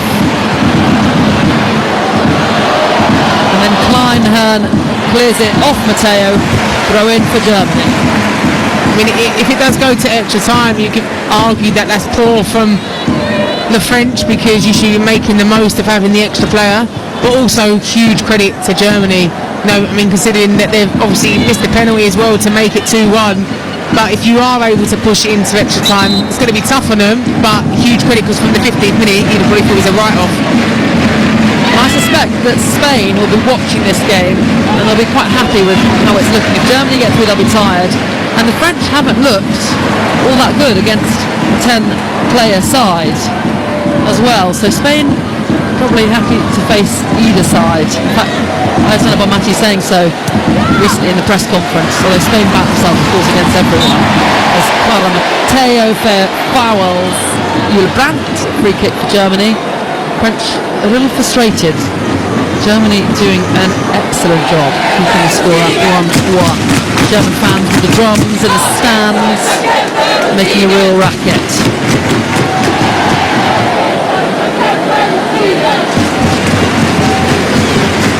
France did win the recent meeting between these sides in the Nations League. Diani and Kachawi on the score sheet. Diani's off now, Kachawi's still on. She could still get that winning goal for the French as Catherine Magnon rolls it out to her defender. It's then fired forward to Kachawi. Kachawi hits the long diagonal ball looking for Mallard, cut out by Kett, one back by Jean-Francois for France. She finds Melvin Mallard, infield to Gayoro, scored that penalty in the first half for the French. And then Kachawi's through ball is cut out by Kleinhen. Germany have it back. French looking a little disjointed going forward. They played such attacking, brilliant, free-flowing football in the group stages, scoring for fun, but they're struggling this evening against this German side. 9 minutes to go till extra time if neither of these sides can find a winner. Griesenbach, France's captain, fires it forward to Keen Kachawi. You're listening to the Women's Euros live here on TalkSport 2 with McDonald's. Try the iconic big arch now. Van Katzenberger shanks a goal kick out of play for a throw-in for France. Ball for Matteo, she can't control it, hooked out by Minga, and Hoffman will now battle with Mbok to try and get onto it, and then Hoffman's fouled Mbok. Free kick for France, and Mbok's pulled up. And you know that she came into this game with a calf injury. She didn't play any of the group games because of that calf injury, so that's not a good sight for French fans seeing their captain. Again, it might just be cramp. She's not played much, as mentioned. Might just be playing it with cramp, Dilly.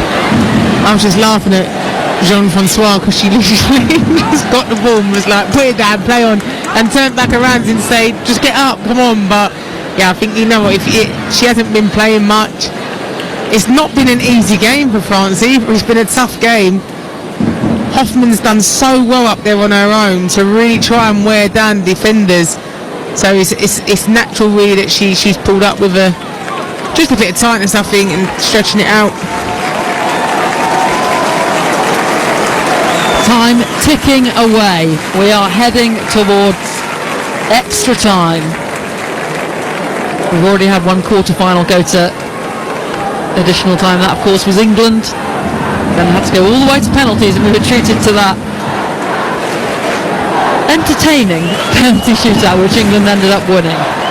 Will we have the same tonight? And Mbok is off the pitch. She's going to have to come off before she can come back on, but she looks, in fact, like she's going to be changing and coming off for Alice Sombat. Selma Basha finds Sandy Baltimore 5 yards inside Germany's half. Back to Basha. The French looking like they're not in a hurry, which I'm a little surprised about. Gayoro forward to Kachawi. Two German players on her, finds the pass to Jean-Francois. Hit into Basha, who just about slides to keep it in and finds Baltimore. Her ball forward is cut out by Minga. And this time Basha can't keep the ball in, and it's a German throw in France's half. And here's that change. Off comes Griesenbach then. She's replaced by Alice Sombat, who doesn't have too many caps for the French, but played a really good game against England in the opening game. Started every group game as well. So only her 8th cap, but most of them coming in this Euros already, so experience in that respect.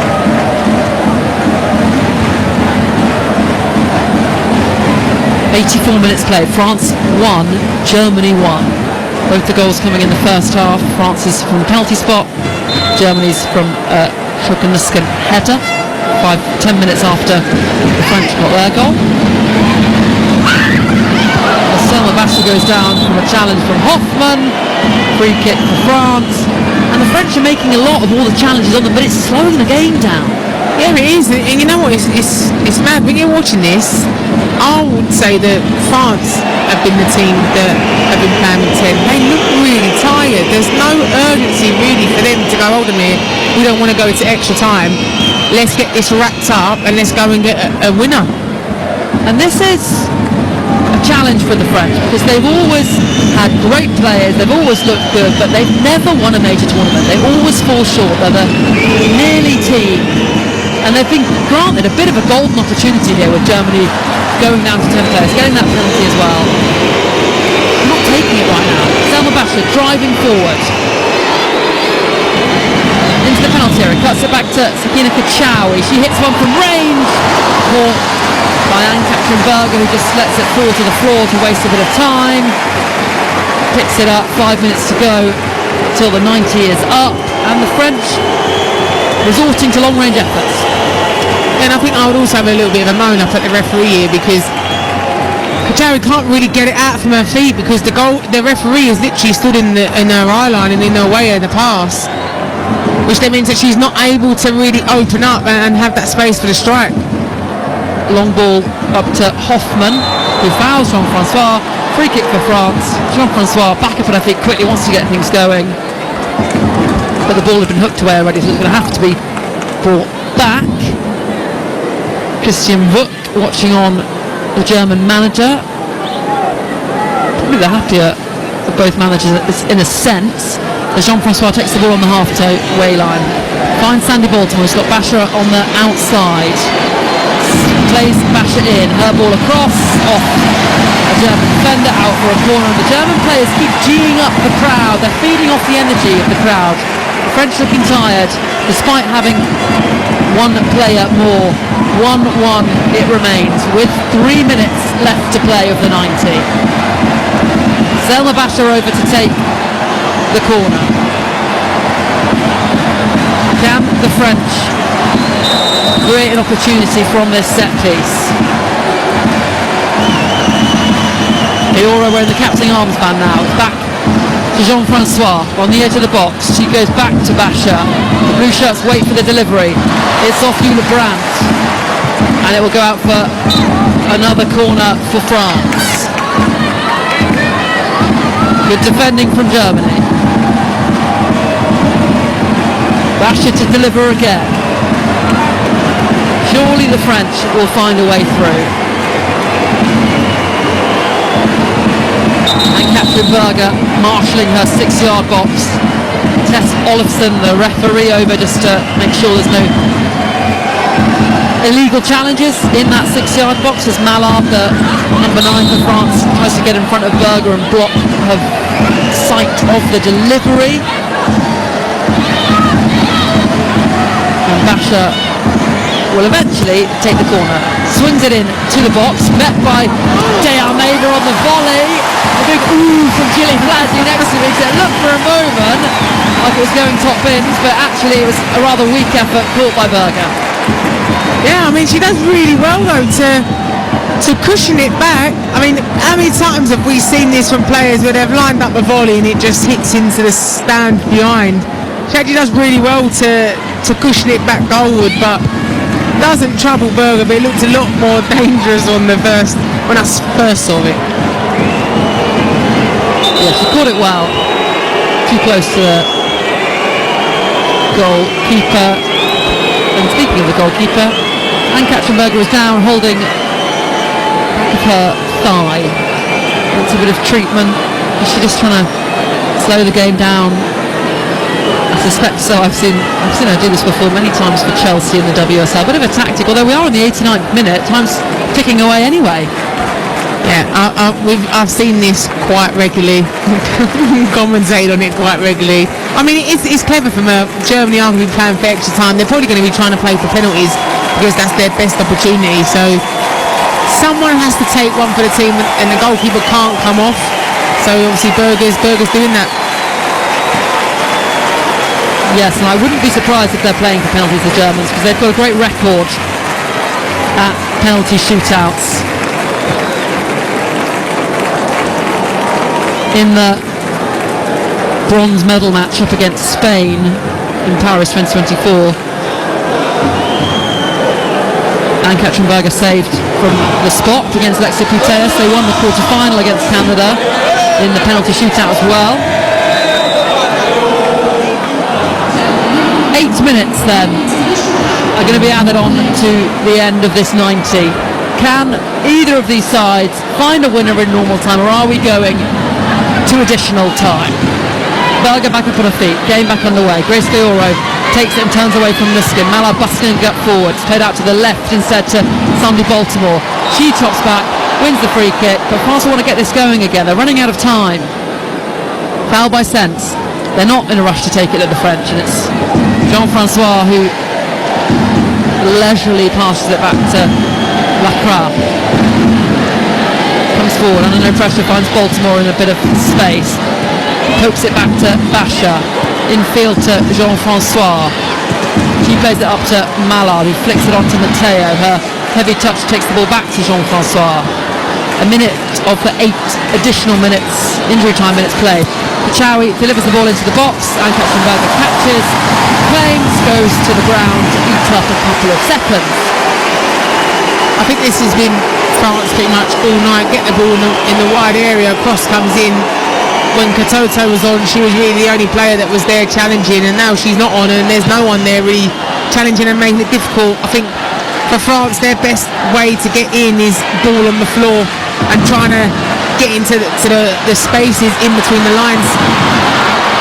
Germany really getting behind Alice Sombat, but good defending from the young defender who's come on as a sub, and she's coming forward now with a bit of urgency and impetus, trying to get that team going, but then plays it out of play on the left hand side because Pachawi hadn't made the run that she thought she was trying to make.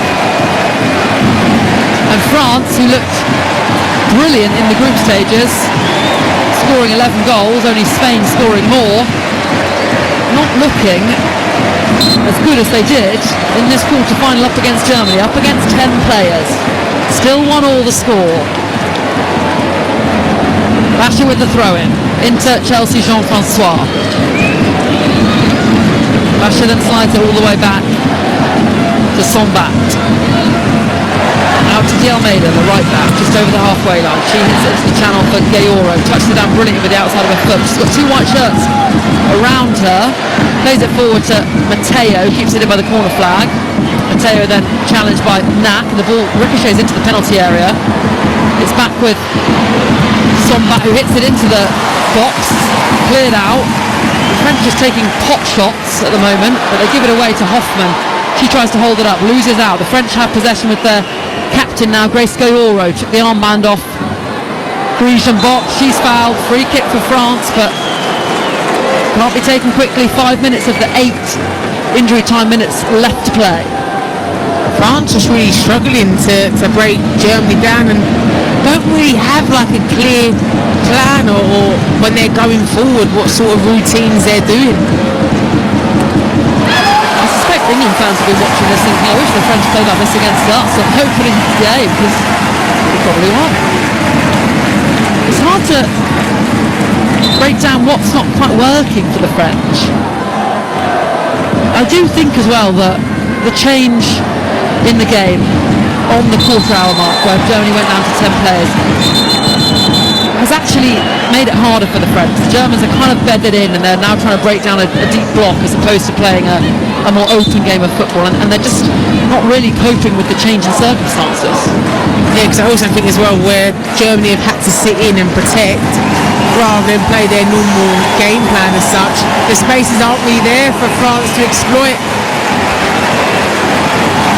Berger, Germany's goalkeeper, has come really far forward to take this free kick. Hits it long towards France's penalty area, headed out by Mallard, brought down by Baltimore. Sense wins the ball off her though, into Eula Brandt, trying to get it onto her right foot to shoot. Gets it onto her left instead and shoots over the bar behind for a goal kick. Only one player had attempted more shots on target at the Euros, more than Eula Brandt before the quarter-finals. She's a couple of shots in this game, but the game state not giving her that freedom. Jean-Francois in the centre circle for France, lays it off to Basha. She travels forward, lays it out to the left to Sandy Baltimore of Chelsea. She'll look to run into the box, still going into the penalty area, but dispossessed by Sense, who hits it up to Hoffman. Up against two French defenders, though, she's really struggling to hold it up. It's now with Grace Gayoro. Infield to Kachawi, about 40 yards from goal. Edging forward into Baltimore. Nice 1-2. Kachawi now into the penalty area. Pokes it back to Baltimore, whose shot ricochets back to Selma Basha. France can't break down this German side. Basha's delivery is a bit of a weak one, and it's hooked away again by Lisa Setz for Germany as Hoffmann will latch onto this. Good running from Germany's centre forward. She's been working tirelessly all game, and Chawi intercepts the pass to Nusken. The French will again try and break down Germany in these closing stages. Looks like we're heading for extra time. Alice Somba into the channel looking for Matteo. Good strength from Germany's Ket. Really good play. She's been sensational at left back up against really strong, experienced French players. Just her fourth cap for her side. Really, really good defending, wins the free kick. Yeah, Ket done really well there. But you know what? Sombat's come on as a centre back, and she's probably looking like the only one who's actually got any energy. Of course she's coming on as a sub, but she's driving the team on to say, come on, like, we're in a position here where we can go on and win this in normal time. Yet she's the only one really showing any real urgency to try and get this winner. Berger to take the free kick, fires it downfield, met by De Almeida off the French right back's head, out for a throw-in for Germany. Only 1 minute remaining of the 8 that were added on at the end of the 90. Sofia Kachawi wins it back for France, plays it off Franziska Ket for a French throw-in. Can France muster one more attack? Can they find the breakthrough to end this in normal time? Baltimore coming forward is held up by Sense, plays it infield to Kachawi, loose touch from her, collects the ball though and finds De Almeida infield. Jean-Francois 1-2 with her Chelsea teammate Baltimore. All the German players are back. France just cannot prise them open. Basha now drives to the byline, tries to cut it back to Baltimore and whacked out of play by Sense. And I tell you what, we've played the 8 minutes. The referee's looked at her watch, and there it is. We are going to additional time here. So it's a difficult one, but I think, yeah, Spain will be happy watching this. Spain, of course, the opponents that one of these sides will face in the semi-final, as Germany get us back underway, but immediately play is stopped as Matteo is hit in the face with the ball as Germany's captain Minga tries to clear it. The other semi-final, of course, is England-Italy. Live coverage on Talk Sport of that on Tuesday at 8 p.m. Will it be England in the final? Is the question. Reigning European champions, of course. They beat Germany in the last edition. The Germans trying to grind their way into the semis here. France's Lacroix with the ball. Plays it out left to Basha. Plays it back to her. And surely, if you're of a French persuasion, you don't want this to go to penalties. Anne Katzenberg is so good at penalties. They call her the penalty killer in Germany. They need to try and win this in this extra time. As Jule Brown wins a free kick high up in France's territory. I was also thinking as well, you wanting them, if you're France, to be winning it in extra time, because Germany have played so long with 10 players, but I mean, you wouldn't have even noticed in this game that Germany were the ones that were down to 10. They've done such a good job. They're two centre halves. In fact, their whole back line. Some really inexperienced players in there. They've not got many caps between them, and they've done an excellent job against a team that's put a lot of goals past very good sides in this tournament and before. France won every game they've played this calendar year. At the moment, though, they struggling to break down this German side. German free kick. Minga to take. Used to be a policewoman. Germany did that and played football at the same time. Now she hung up the uniform and just guards the German penalty box. Rebecca Knack of Manchester City for Germany.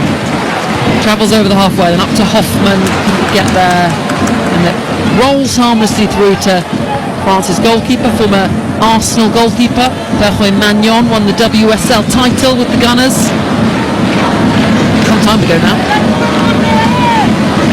2019, was it 2018? I see it was Herman Zinsberg as well, weren't they, with number one. There's a lot of arguments about who was the number one and number two. Well, I'll tell you what, Arsenal's number one now is definitely Van Domselaar. She had a difficult tournament there with the Netherlands as French come forward. Sandy Baltimore on this right hand side. Loses out to Kett, who hits it forward. And these German fullbacks are showing other sides how you handle these French forwards, because they're doing an excellent job. Melvin Mallard now. Hildebrand tracking back. Mallard picks a wonderful pass into Kachawi, knocks it onto Matteo. A little bit too much to it. Out comes Berger to claim it. Nice French move, just a little bit too much on the back heel from Kachawi though. Yeah, she was just able to take a little bit off of that. See Matteo's making that third player run. Berger brave to come out to it. France won, Germany won. We played 3 minutes in extra time. Moved at the back line for France as De Almeida nearly loses it to Boule, but she does well to come away with it. She's coming forward now, De Almeida. Did very well against England to get in behind. Lays it off to Sandy Baltimore, who's up against Franziska Kett, and again the German fullback gets the better of her. Absolutely incredible European debut performance from Franziska Kett. Only 20 years of age. Just her fourth cap, that's why she's been picked up to play for Bayern Munich. It's Clara Boule on the touchline, tries to get Germany moving. France have it back though. Shawi finds Melvin Mallard in space. Selma Basha on the overlapping run. Mallard runs straight into a German player, gets the ball back though, finds Basha. The German player's just getting so tight to the French forwards, not giving them an inch of space as Minga boots it out into the crowd for a throw in for France, level with Germany's penalty area. I think seeing from the Germans as well, they're just loving the fight, they're loving to be aggressive. And they're winning the fight. Free kick for Germany. Selma Basha getting frustrated and taking it out on Kleinherner. Overcomes Ann-Katrin Berger. Germany, remember, are missing their captain, Julia Kvin. Picked up a knee injury in the opening game and the opening win over Poland. Their next choice right back then got sent off against Sweden. Sarah Linda, who's a left back, then played right back at the start of this game. She then had to come off with injury as well. Hendrick, who would probably have played in that position, was sent off in this game. But Germany defending very, very well. Alice Sombat for France. Plays it up looking for Baltimore. Can't latch onto it, and Franziska Kett goes back to Berger, who hits the ball forward. Up to Hoffman, can't hold it up, and it's won by Jean-Francois. Selma Basha, socks low, little shin pads. Plays the ball in behind looking for Sakina Kachawi, and well marshalled out for a goal kick to Ann-Katrin Berger. Now, considering the amount of changes that the German backline have had to make and have had to face over this whole tournament in general, you know, for the way that they've played tonight, I think their backline has been absolutely brilliant, and I think all the players have really stood up considering the adversity that they faced. And they're about to make a change, Germany, and I was surprised this wasn't made earlier, but maybe they were trying to get it to extra time. Leah Schuler is going to come on she has scored 2 goals already this Euros, has 5 goals in her last 5 appearances for the Germans. A very, very good forward as Jule Brandt played in behind, just a little overhit though, and France's goalkeeper collects it. Selma Basha now running the ball out for France. Jule Brandt though working back, and we criticised her a bit in the 90 minutes for a couple of silly fouls, but her work rate has been so good. Yeah, she's been constant. She hasn't been afraid at all to do the defensive duties. Yes, we questioned a couple of the challenges and whether she should have been booked a lot earlier than she was, but she's not shirked away from the hard work side of things. As Melvin Mallard, France's left forward, is penalised for handling the ball as she tries to bring it down, and here is that change then for Germany. Off comes Hoffmann, who's been fantastic, tries to gee up the German crowd, did such a manful job holding the ball up, and on comes Schüller. 54 goals she scored for Germany, won the double this season with Bayern Munich. Very surprised she wasn't in the starting 11. Can she make the difference? Well, she's got some fresh legs as well up top. Hoffmann has put in an absolute shift in this game. You know, it's always difficult when you are a player down, you're isolated up there, but she has not stopped running. So hopefully now, with the amount of time they played, Germany can see it as an opportunity now to get Schüller involved. Franziska Kett wins the aerial duel with Baltimore, but she can only head it out for a throw-in for France, just over the halfway line. De Almeida throws it back to 21-year-old centre-half Som Bat. Into Baltimore, she's robbed of possession by her Chelsea teammate Nuska. Hasn't really made a massive impact since coming on, Sandy Baltimore. None of the French forwards have really. Matteo's barely been in it. And I think they switched Mallard and Baltimore to see if that will potentially stand up against a different fullback without giving potentially a little bit of joy, but it hasn't seemed to make much difference. Kachawi, midway inside Germany's half, plays a through ball to Gioro. One back by Nuskin, who's then fouled. Free kick Germany, just in front of their penalty box. I think this is what you're going to see as well now, especially in extra time. The slightest of touches, players are going to try and get those fouls, especially Germany, to try and tick down the clock as well. And the Swedish referee Tess Olofsson just saying that, making that message clear to Berger that she needs to not waste too much time.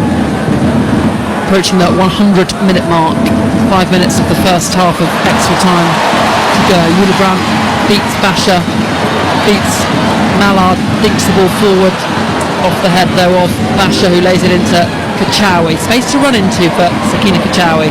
Plays it out to the right for Baltimore, who goes down under the challenge of Kett. Free kick for France, but they probably would have preferred to keep the game flowing. Again, you're seeing Baltimore on the right hand side. She wants to come back inside on her left foot. Now that the space is there on the right to really try and get past the fullbacks, but it's something that France has struggled to do all game. Basha tries to deliver the ball into the box, takes a nick off the German player and makes it comfortable for the onrushing Ann-Katrin Berger. You're listening to the Women's Euros live on TalkSport 2 with McDonald's. Try the new iconic Big Arch now.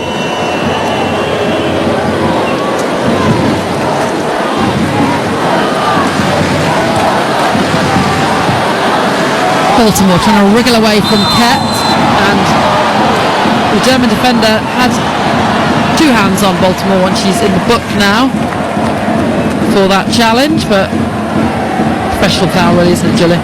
Yeah, she steams in, don't put the brakes on quick enough, the ball bounces over her head, and then obviously you don't want Baltimore spinning you there, so she has to, like I say, take one for the team and lose out on the tactical foul.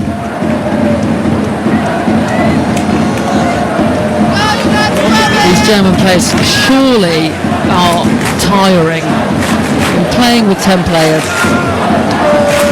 since the 14th minute, but their performance has been incredible.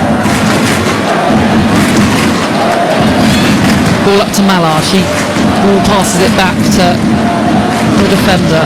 It's with Alice Sombat in the centre circle. Leah Schuler. Plenty of energy for Germany. Jean-Francois midway inside Germany's half, finds her teammate Kachawi into Baltimore. Nice one touch with Gayoro. Baltimore gets it back, her shot blocked. Breaks for Basha. Schuler's back as well, behind the ball for Germany. All the white shirts behind the ball at the moment as Kachawi spotted the run of Mallard, and the header is a poor one, and great save by Berger.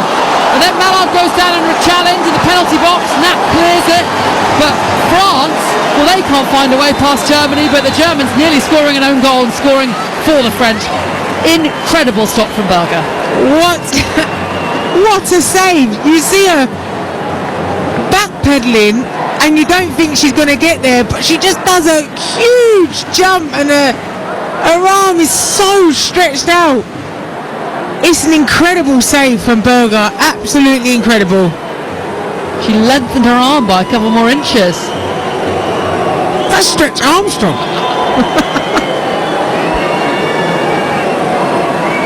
She's hurt herself in the process though. I think her shoulder, she went to save it. She had to do that action because Germany's captain, Yanina Minga, tried to head the ball out as it was coming into the box, but caught it badly and sent it towards her own goal. And it would have been an own goal, and that would have been really unfortunate for Germany because they wouldn't have deserved that and to concede in that way. Fantastic save from Berger, it really, really was. And then Mallard going down off the ball, has tried to get the rebound, goes down looking for a penalty, but there's nothing in that. And you know what you see as well, Berger commits to doing the jump, whereas sometimes what you see as a goalie is that they'll just try and backpedal and scramble, but she committed early, and it's a huge save, brilliant save. Keeping her side in it at the moment. The German fans are all up on their feet applauding her. She's back up on her feet as well. Looks like she's going to be okay. She's a fighter, resilient person. She's had to fight thyroid cancer twice. Spoke about how that helps her just enjoy playing football. As France win a free kick in the right channel. Kept with the foul on Matteo. A little awkward, a little clumsy, accidental, and France will hit this into the box. Basher over to take it. The referee putting down the little white spray to show where the ball should be, and then same for the wall. It's just a one-person wall. It's Francisca kept in the wall. French have good aerial power here. Matteo, Mallard, Gayoro, De Almeida's forward. Missing Wendy Renard though, not pulled up of course. She's incredible in the air. Basher delivers towards the back post, and it's out for a goal kick. The French defender Lacroix was going in on that back post, but it was out of play before she got to it. Yeah, she really whips it in with pace. I don't think France have really done many decent deliveries in this game. They've not really made the most of the opportunity to put the ball into the box. So it's a disappointing one. We are into 2 minutes of injury time at the end of this first half of extra time. Throw in for France on the halfway line. The French manager throws the ball back to De Almeida to take it. It's a nice flick on from Kachawi. Gayoro now. She's got Mallard to her left. Feeds Melvin Mallard. Gets it caught under her feet. Shoots. Blocked. Still has it Mallard in the box, but she's got two white shirts around her. Great defending from Germany. Eula Brandt again. And Mallard has the ball for France, but has to go all the way back. And that's when you're probably wanting Baltimore there on the left to take a touch of her left foot and have a strike. Mallard just takes far too long. France gift the ball away. Germany can't get Leah Schuler into the game though. Gayoro. De Almeida infield to Kachawi, finds Baltimore, takes it on the half turn, up against Knack. Lovely little bit of trickery footwork, still has it Sandy Baltimore. Plays it infield to Gayoro on the edge of the penalty area. She hooks it in looking for Mallard, who headers it. And it's caught by Berger. Really nice footwork from Sandy Baltimore in that passage of play. Yeah, really good footwork, trying to draw a foul finds Giora on the edge of the box. Mallard wins the header, but just isn't really able to generate any real power. And it's a comfortable claim for Berger.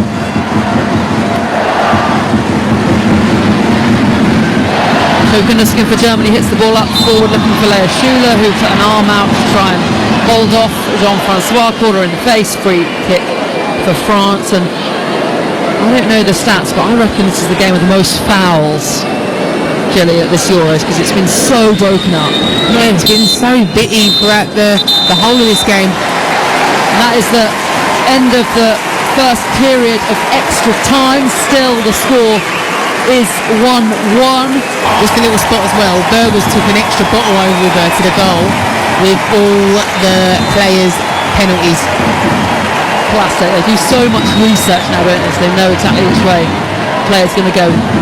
Second period then of extra time back underway. The French in possession. France 1, Germany 1. Here on TalkSport 2. Germany playing with 10 players. Have been since the 14th minute. France struggling to create real opportunities to penetrate through this German defence. De Almeida chalking the boots out on the right, infield to Baltimore, helps the ball back to Sombat. Ball's looking forward, Sombat finds De Almeida, plays a nice 1-2 with Sanders Baltimore, can't quite latch onto it though, which is a shame because she's beaten the defender, beaten the offside trap as well, would have been through. Germany throw in instead. Remember, France have never won a major competition, never been in the final, even the finals of the Euros. Got to the semi-finals last edition, lost to Germany 2-1. Before that it was quarter-final, then group stage exits. Germany, of course, have won this 8 times. Throw in for France, level with Germany's penalty box. Chelsea's Baltimore, throws it into Matteo, who's come on for Marie-Antoinette Toto. Hasn't really managed to get in the game though. Won't be pleased with her performance as De Almeida collects for France. Sakina Kachawi running with intent, but pulls down Elisa Sens, the German midfielder. Free kick for Germany, and the Germans celebrate every decision that goes their way. Yeah, you can see him every free kick they're getting, every tackle they're making, saved a lot. They're just turning straight away to the crowd, getting their arms waving up and down. They need them to continue to keep bringing their noise.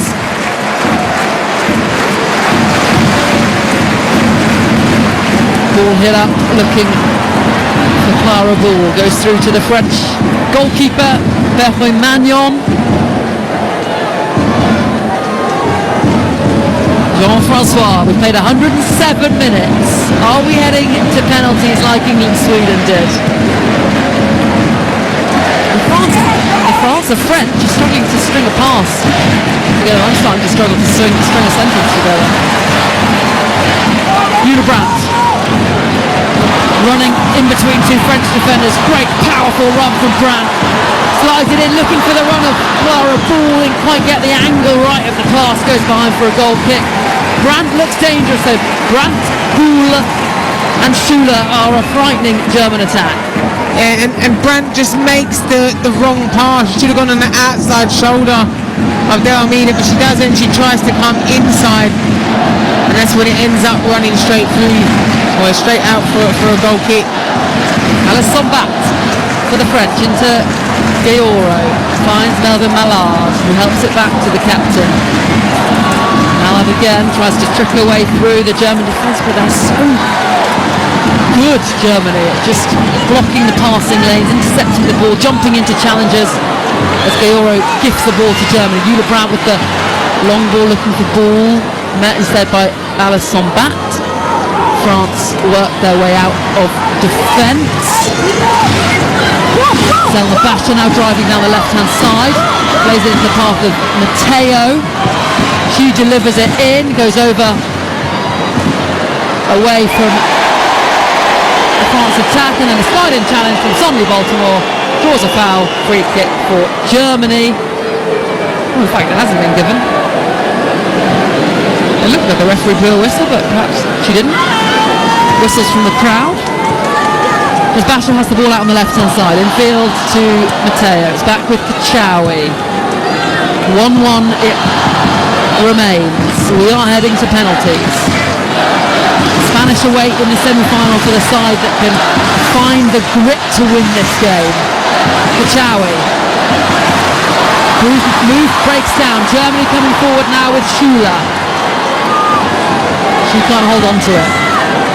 France in possession, and Germany's attacking, and Germany's defensive third. Kachawi into Matteo, dispossessed by Klein. Brandt can't run it out.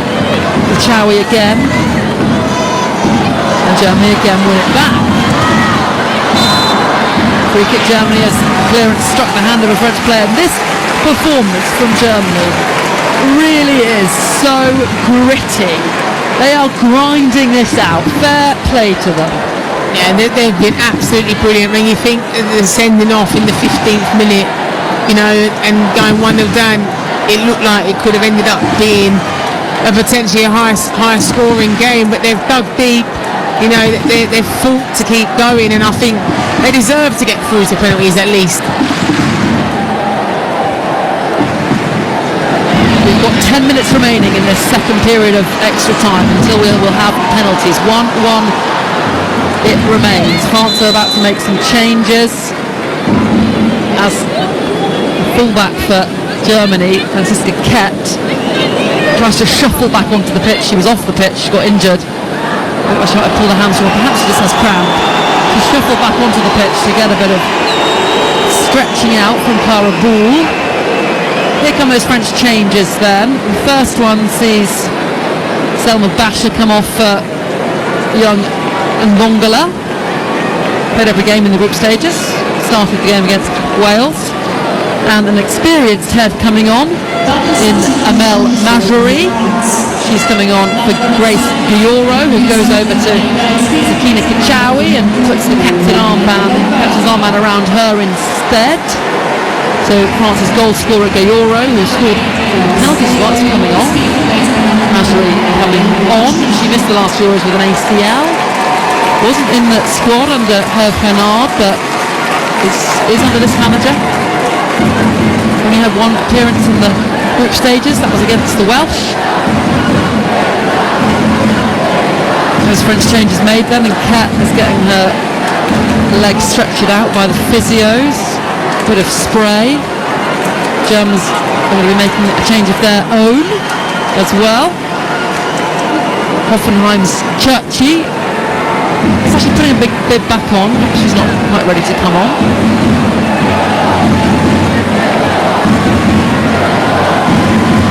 She's having a bit of conversation with her manager, who looks a little frustrated, a little cross. Perhaps the board not ready for the substitute to be made. Kett's off the field then. Germany will be playing now with 9 players. Can France break them down? Baltimore, infield to Kachawi. Plays it back to Jean-Francois. 8 minutes remaining of this extra time. If not, we are heading to penalties. Selma Basha in field finds Captain Kachawi. Into Sandy Baltimore. Wriggles away from her player. Plays it out to Mallard on the left. She hooks the ball into the box. Headed out by Rebecca Nat. And the French forward Mazri was in an offside position when the ball went in. Free kick for Germany in their own penalty area. I mean, you're looking now from a France point of view. I think, like you're saying, in Berger, I fancy Berger at penalties. They really need to try and make the most of these final few minutes. German change. Kett gets a big applause from the German fans. Just her 4th appearance ever for Germany, and she's been sensational up against an excellent French forward. She comes off and Churchy comes on. She was the top goal scorer in the Bundesliga last season, the top German goal scorer, in the Bundesliga. 16 goals in 20 games. That was going for it. Mazari helps the ball out to Ndongala. She comes over the halfway line into Baltimore. Little flick in field is a poor one, and Clara Boule wins it back for the Germans. Square to Nuskin. Up to Leah Schuler, heavy touch from Schuler, but she gets onto it and then goes down under a challenge from Lacroix. Yellow card out for the French defender, free kick for Germany. Yeah, and they've not really been able to get Schuler much into this since obviously coming on in extra time. It was really good though to get the touch and then skip past Lacroix, win the free kick. Visibly in pain as well, Schuler. I'm not quite sure. She hurt her, twisted her ankle today, she fell. It's hard to see actually on the replay. Real noise here in Basel. Both sets of fans. I think we're heading for penalties here. Schuler has got the physios on. I think she actually hurt herself quite badly. She's grimacing. She's helped up by the physios, Hamburger, who's come across to give a helping hand and going to walk it off. I don't think she's going to be able to continue. I don't think there was anything from what I remember of it with it being Lacroix actually putting anything in. I think it's the way she spins and then I don't know if there's potential where as she lands, where she sort of skips up into the air on her landing, whether she's landed a little bit funny on it. She's hopping away. I think she's going to continue. So we only have 5 minutes left here before penalties anyway. Ball's 5 forward and Dongla heads it for France. Breaks for Muskin on the edge of the box. Ball hit towards Schuler, headed out by Sombat, cleared by Majouri, headed back towards the France penalty area. Sombat clears again. Mallard then heads it forward. Melvin Mallard ducking out a little bit of the challenge there. Free kick for the French.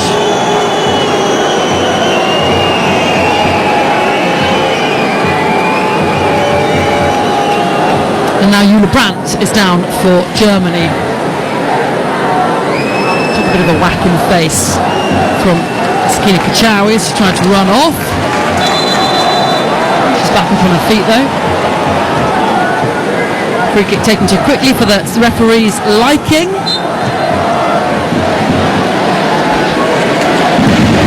It's out with Ndongla on the right hand side for France. Slides it into Baltimore, who tried to flick it around the corner. France coming forward. Matteo on the cutback. Back with Matteo. Dinks it up towards the penalty spot. Jule Brandt clears for Germany. Kachawi dinks the ball into the German penalty area. And it's almost like the French don't want to score, Gillian. They're just so slow to react. There's no urgency whatsoever.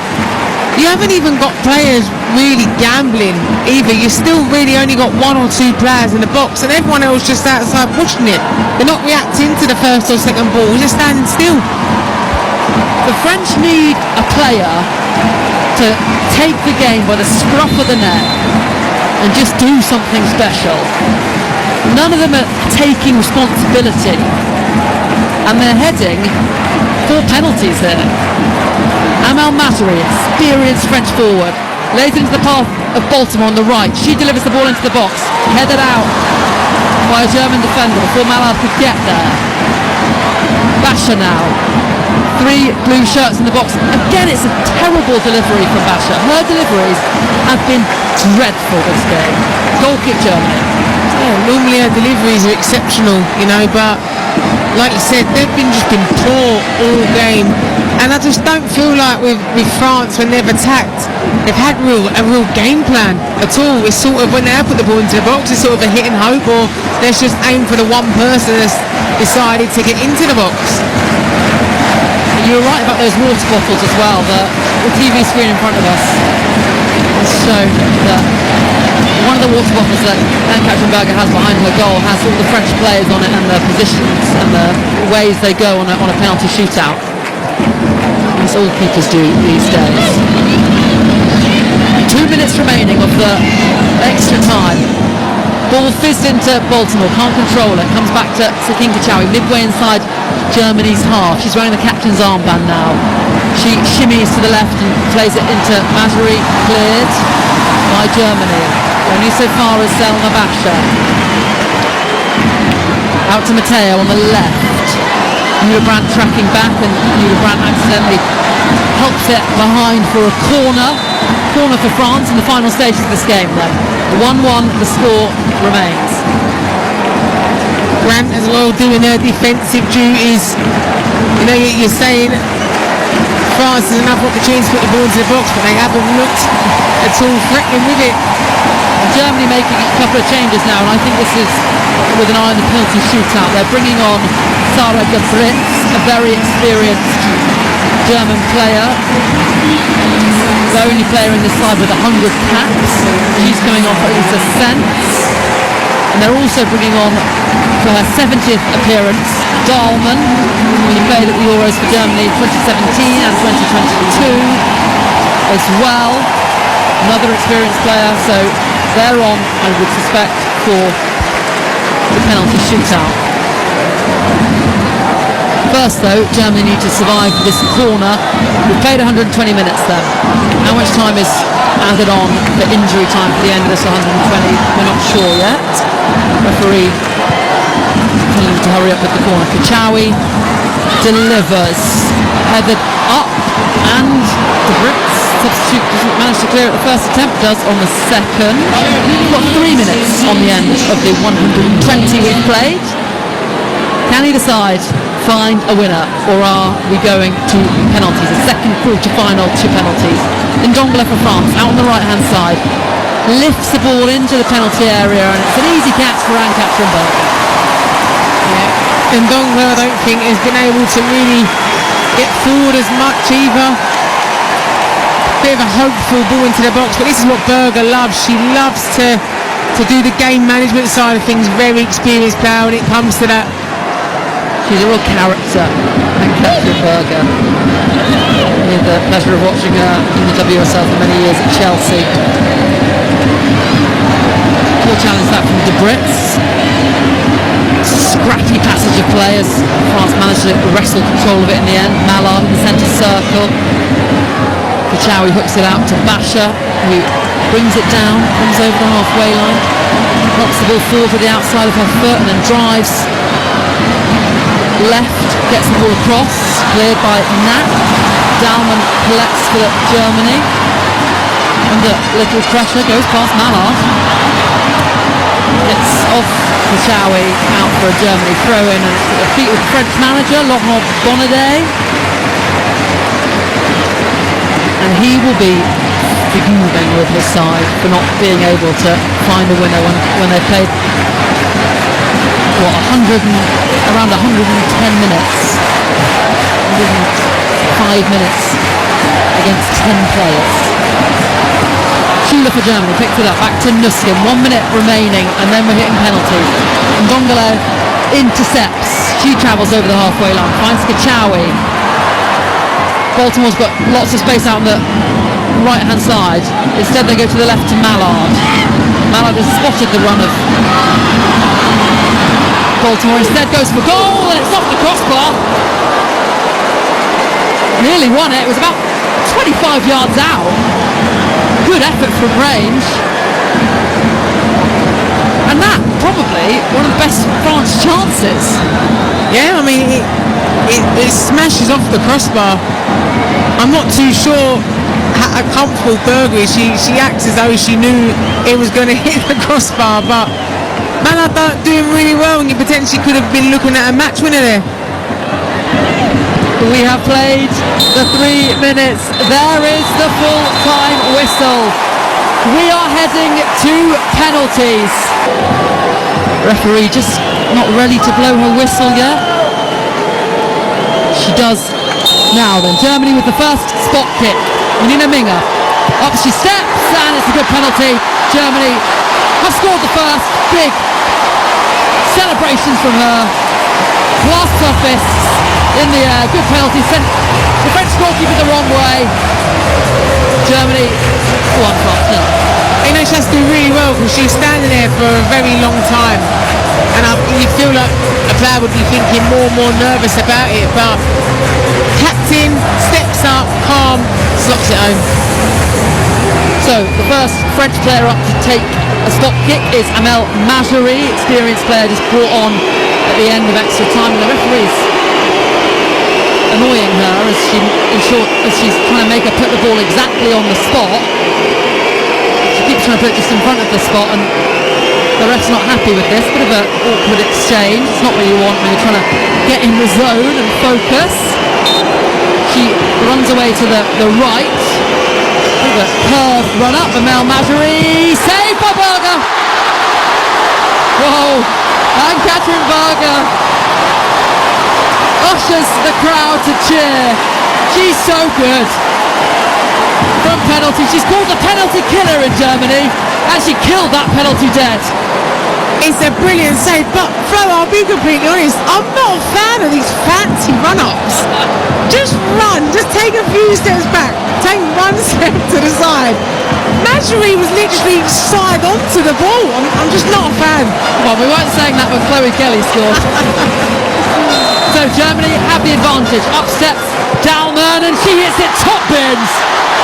Excellent penalties from Germany. They've had two, they've scored both. France have had one, and it's been saved. That's an excellent penalty, that one. What a penalty. It's literally right in the corner of the top of the goal. Brilliant penalty. Another player brought on, I think, to take the penalties. Now it's the chance for Sakina Kachaoui, the French captain, to take one. She scored a penalty in the group stages against the Netherlands. Can she score again? Berger, hands behind her back, short run up from Kachaoui, and it's bottom corner. Good penalty from the French captain, and France needed that. Yeah, they massively did. You know, I think Berger's just got this aura and this confidence. Like, even I'm looking at it and I'm like, I would not want to take a penalty against you. I'd be questioning myself and doubting myself. But Kachaoui there steps up, puts it into the opposite corner the way Berger goes. So, Germany 2, France 1 on penalties. The Germans up to take the third. It's Manchester City's Rebecca Knack. She looks confident. Got steely eyes. Up she steps, sends the keeper the wrong way. Good finish. Germany have scored all three of their penalties. And we've seen a lot of poor penalties at this Euros, but the Germans aren't messing about. And another decent penalty, sends the keeper the wrong way. No pressure seen at all to face it. No, she just calmly slots it home. France's turn then. Melvin Mallard, Manchester United. Germany 3, France 1. This France's third penalty to make it 3-2. Berger standing as she does with her hands behind her back, so unorthodox, not making herself big. Mallard takes a big, deep breath and strikes it into the left corner. Good finish, celebrates with the crowd. Another good penalty. Germany 3, France 2. They've both taken 3 penalties each. Yeah, I was a bit unsure about Mallard then. I just didn't seem that confident in when she was stepping up, but just takes a few steps backward, puts it right into the side net as well. Really good penalty. For the Germans, up steps Sarah de Britz. 110 caps for Germany, very experienced player. Another player that they've brought on in the dying embers of the game with an eye on taking a penalty. Germans yet to miss from the spot. Leroy Manuel back pedals to her line. Up steps de Britz, and it's off the bar! Germany miss, first error, and the French now have the chance to get back to level on their 4th penalty. Touch unlucky, I think, when you hit the bar. Yeah, I thought it was going in. It seemed like it was just going to be underneath the bar, but then obviously smashes off of it. It's hard as well for a player. I think you've just come on in the last couple of minutes. You know what I mean, you've not really gone as long as the others, and then you're obviously having to come on. You can deal with the pressure, but yeah, a bit unfortunate there.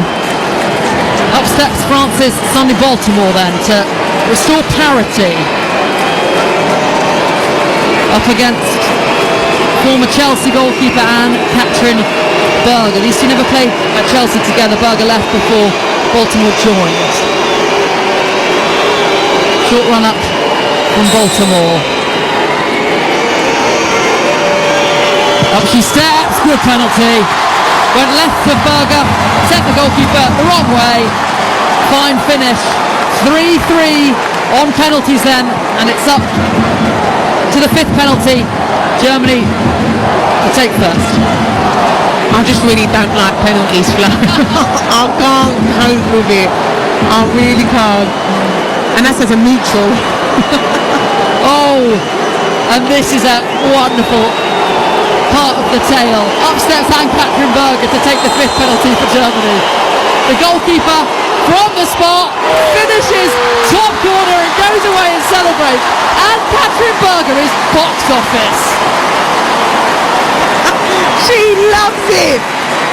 She puts in, the keeper goes the right way, she just puts in iron off and then she does her own little celebration in the box.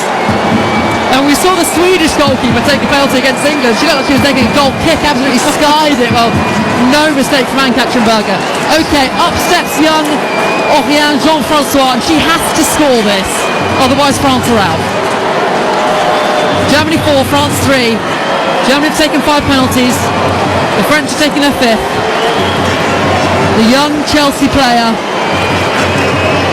from the spot, a lot of pressure on her shoulders. Really tense. Jean-Francois fires it low in the bottom corner. Wasn't the best struck penalty, but lucky for her, Berger went the wrong way. 4-4, sudden death penalties, here we come. And I also think for a young player as well to step up in that moment, you know that if you end up missing this, you're going home. I mean, it isn't a hard hit penalty either, it's sort of a pass into the back of the net, but does really well. To be fair to her, I think she gives Berger the eyes and then last minute hits it left, so it didn't really need the power because the keeper already dived. So, Germany's first sudden death penalty will be taken by Clara Bull. Yet to score at this Euros. There's a lot of goals for Bayern Munich in the Frauen Bundesliga. Up against Berwin Magnon. Clara Bull fires it top corner again. Berwin Magnon went the right way, but it was too high and too much power. So France again have to score this or they're out. That's another beautiful penalty as well. Right at the top, keeper stood no chance. And this penalty shootout is restoring our faith in the Women's Euros penalty takers. We have got players at this Euros that know how to take a penalty. And up steps another young French defender, and it's Ndongala, only 20 years of age, just her 7th cap for her national side. The Germans have gone with experience for their spot kick takers.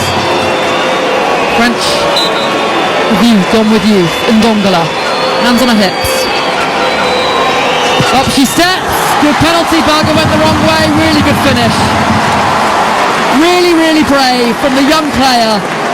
Puts it away for France, good for her. And you think as well, especially when it's sudden death, the youngsters, they can bottle it, but they're not. The youngsters for the French are stepping up. These two just want to play football all night. Oh, and this is an interesting storyline. So, Shoka Nuskin stepping up now. She had a penalty saved by Perro Magnon in normal time. She's taking the 7th penalty, so she obviously wasn't confident to take one, otherwise she would have been in the first 5. Shoka Nuskin, stuttered runner, and it's in. Germany score. Nuskin manages to find the net this time.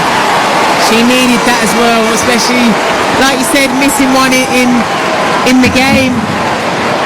She steps up confidently, puts it in. So, same situation then. France must score here or they are out of this Euros. Up steps young centre-half Alice Somvat. Came on as a substitute for the captain Grishan Bock. She places the ball down on the spot.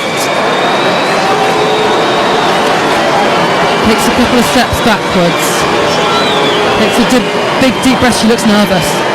Looks up to the sky. Alessandra, and it's saved by Berger.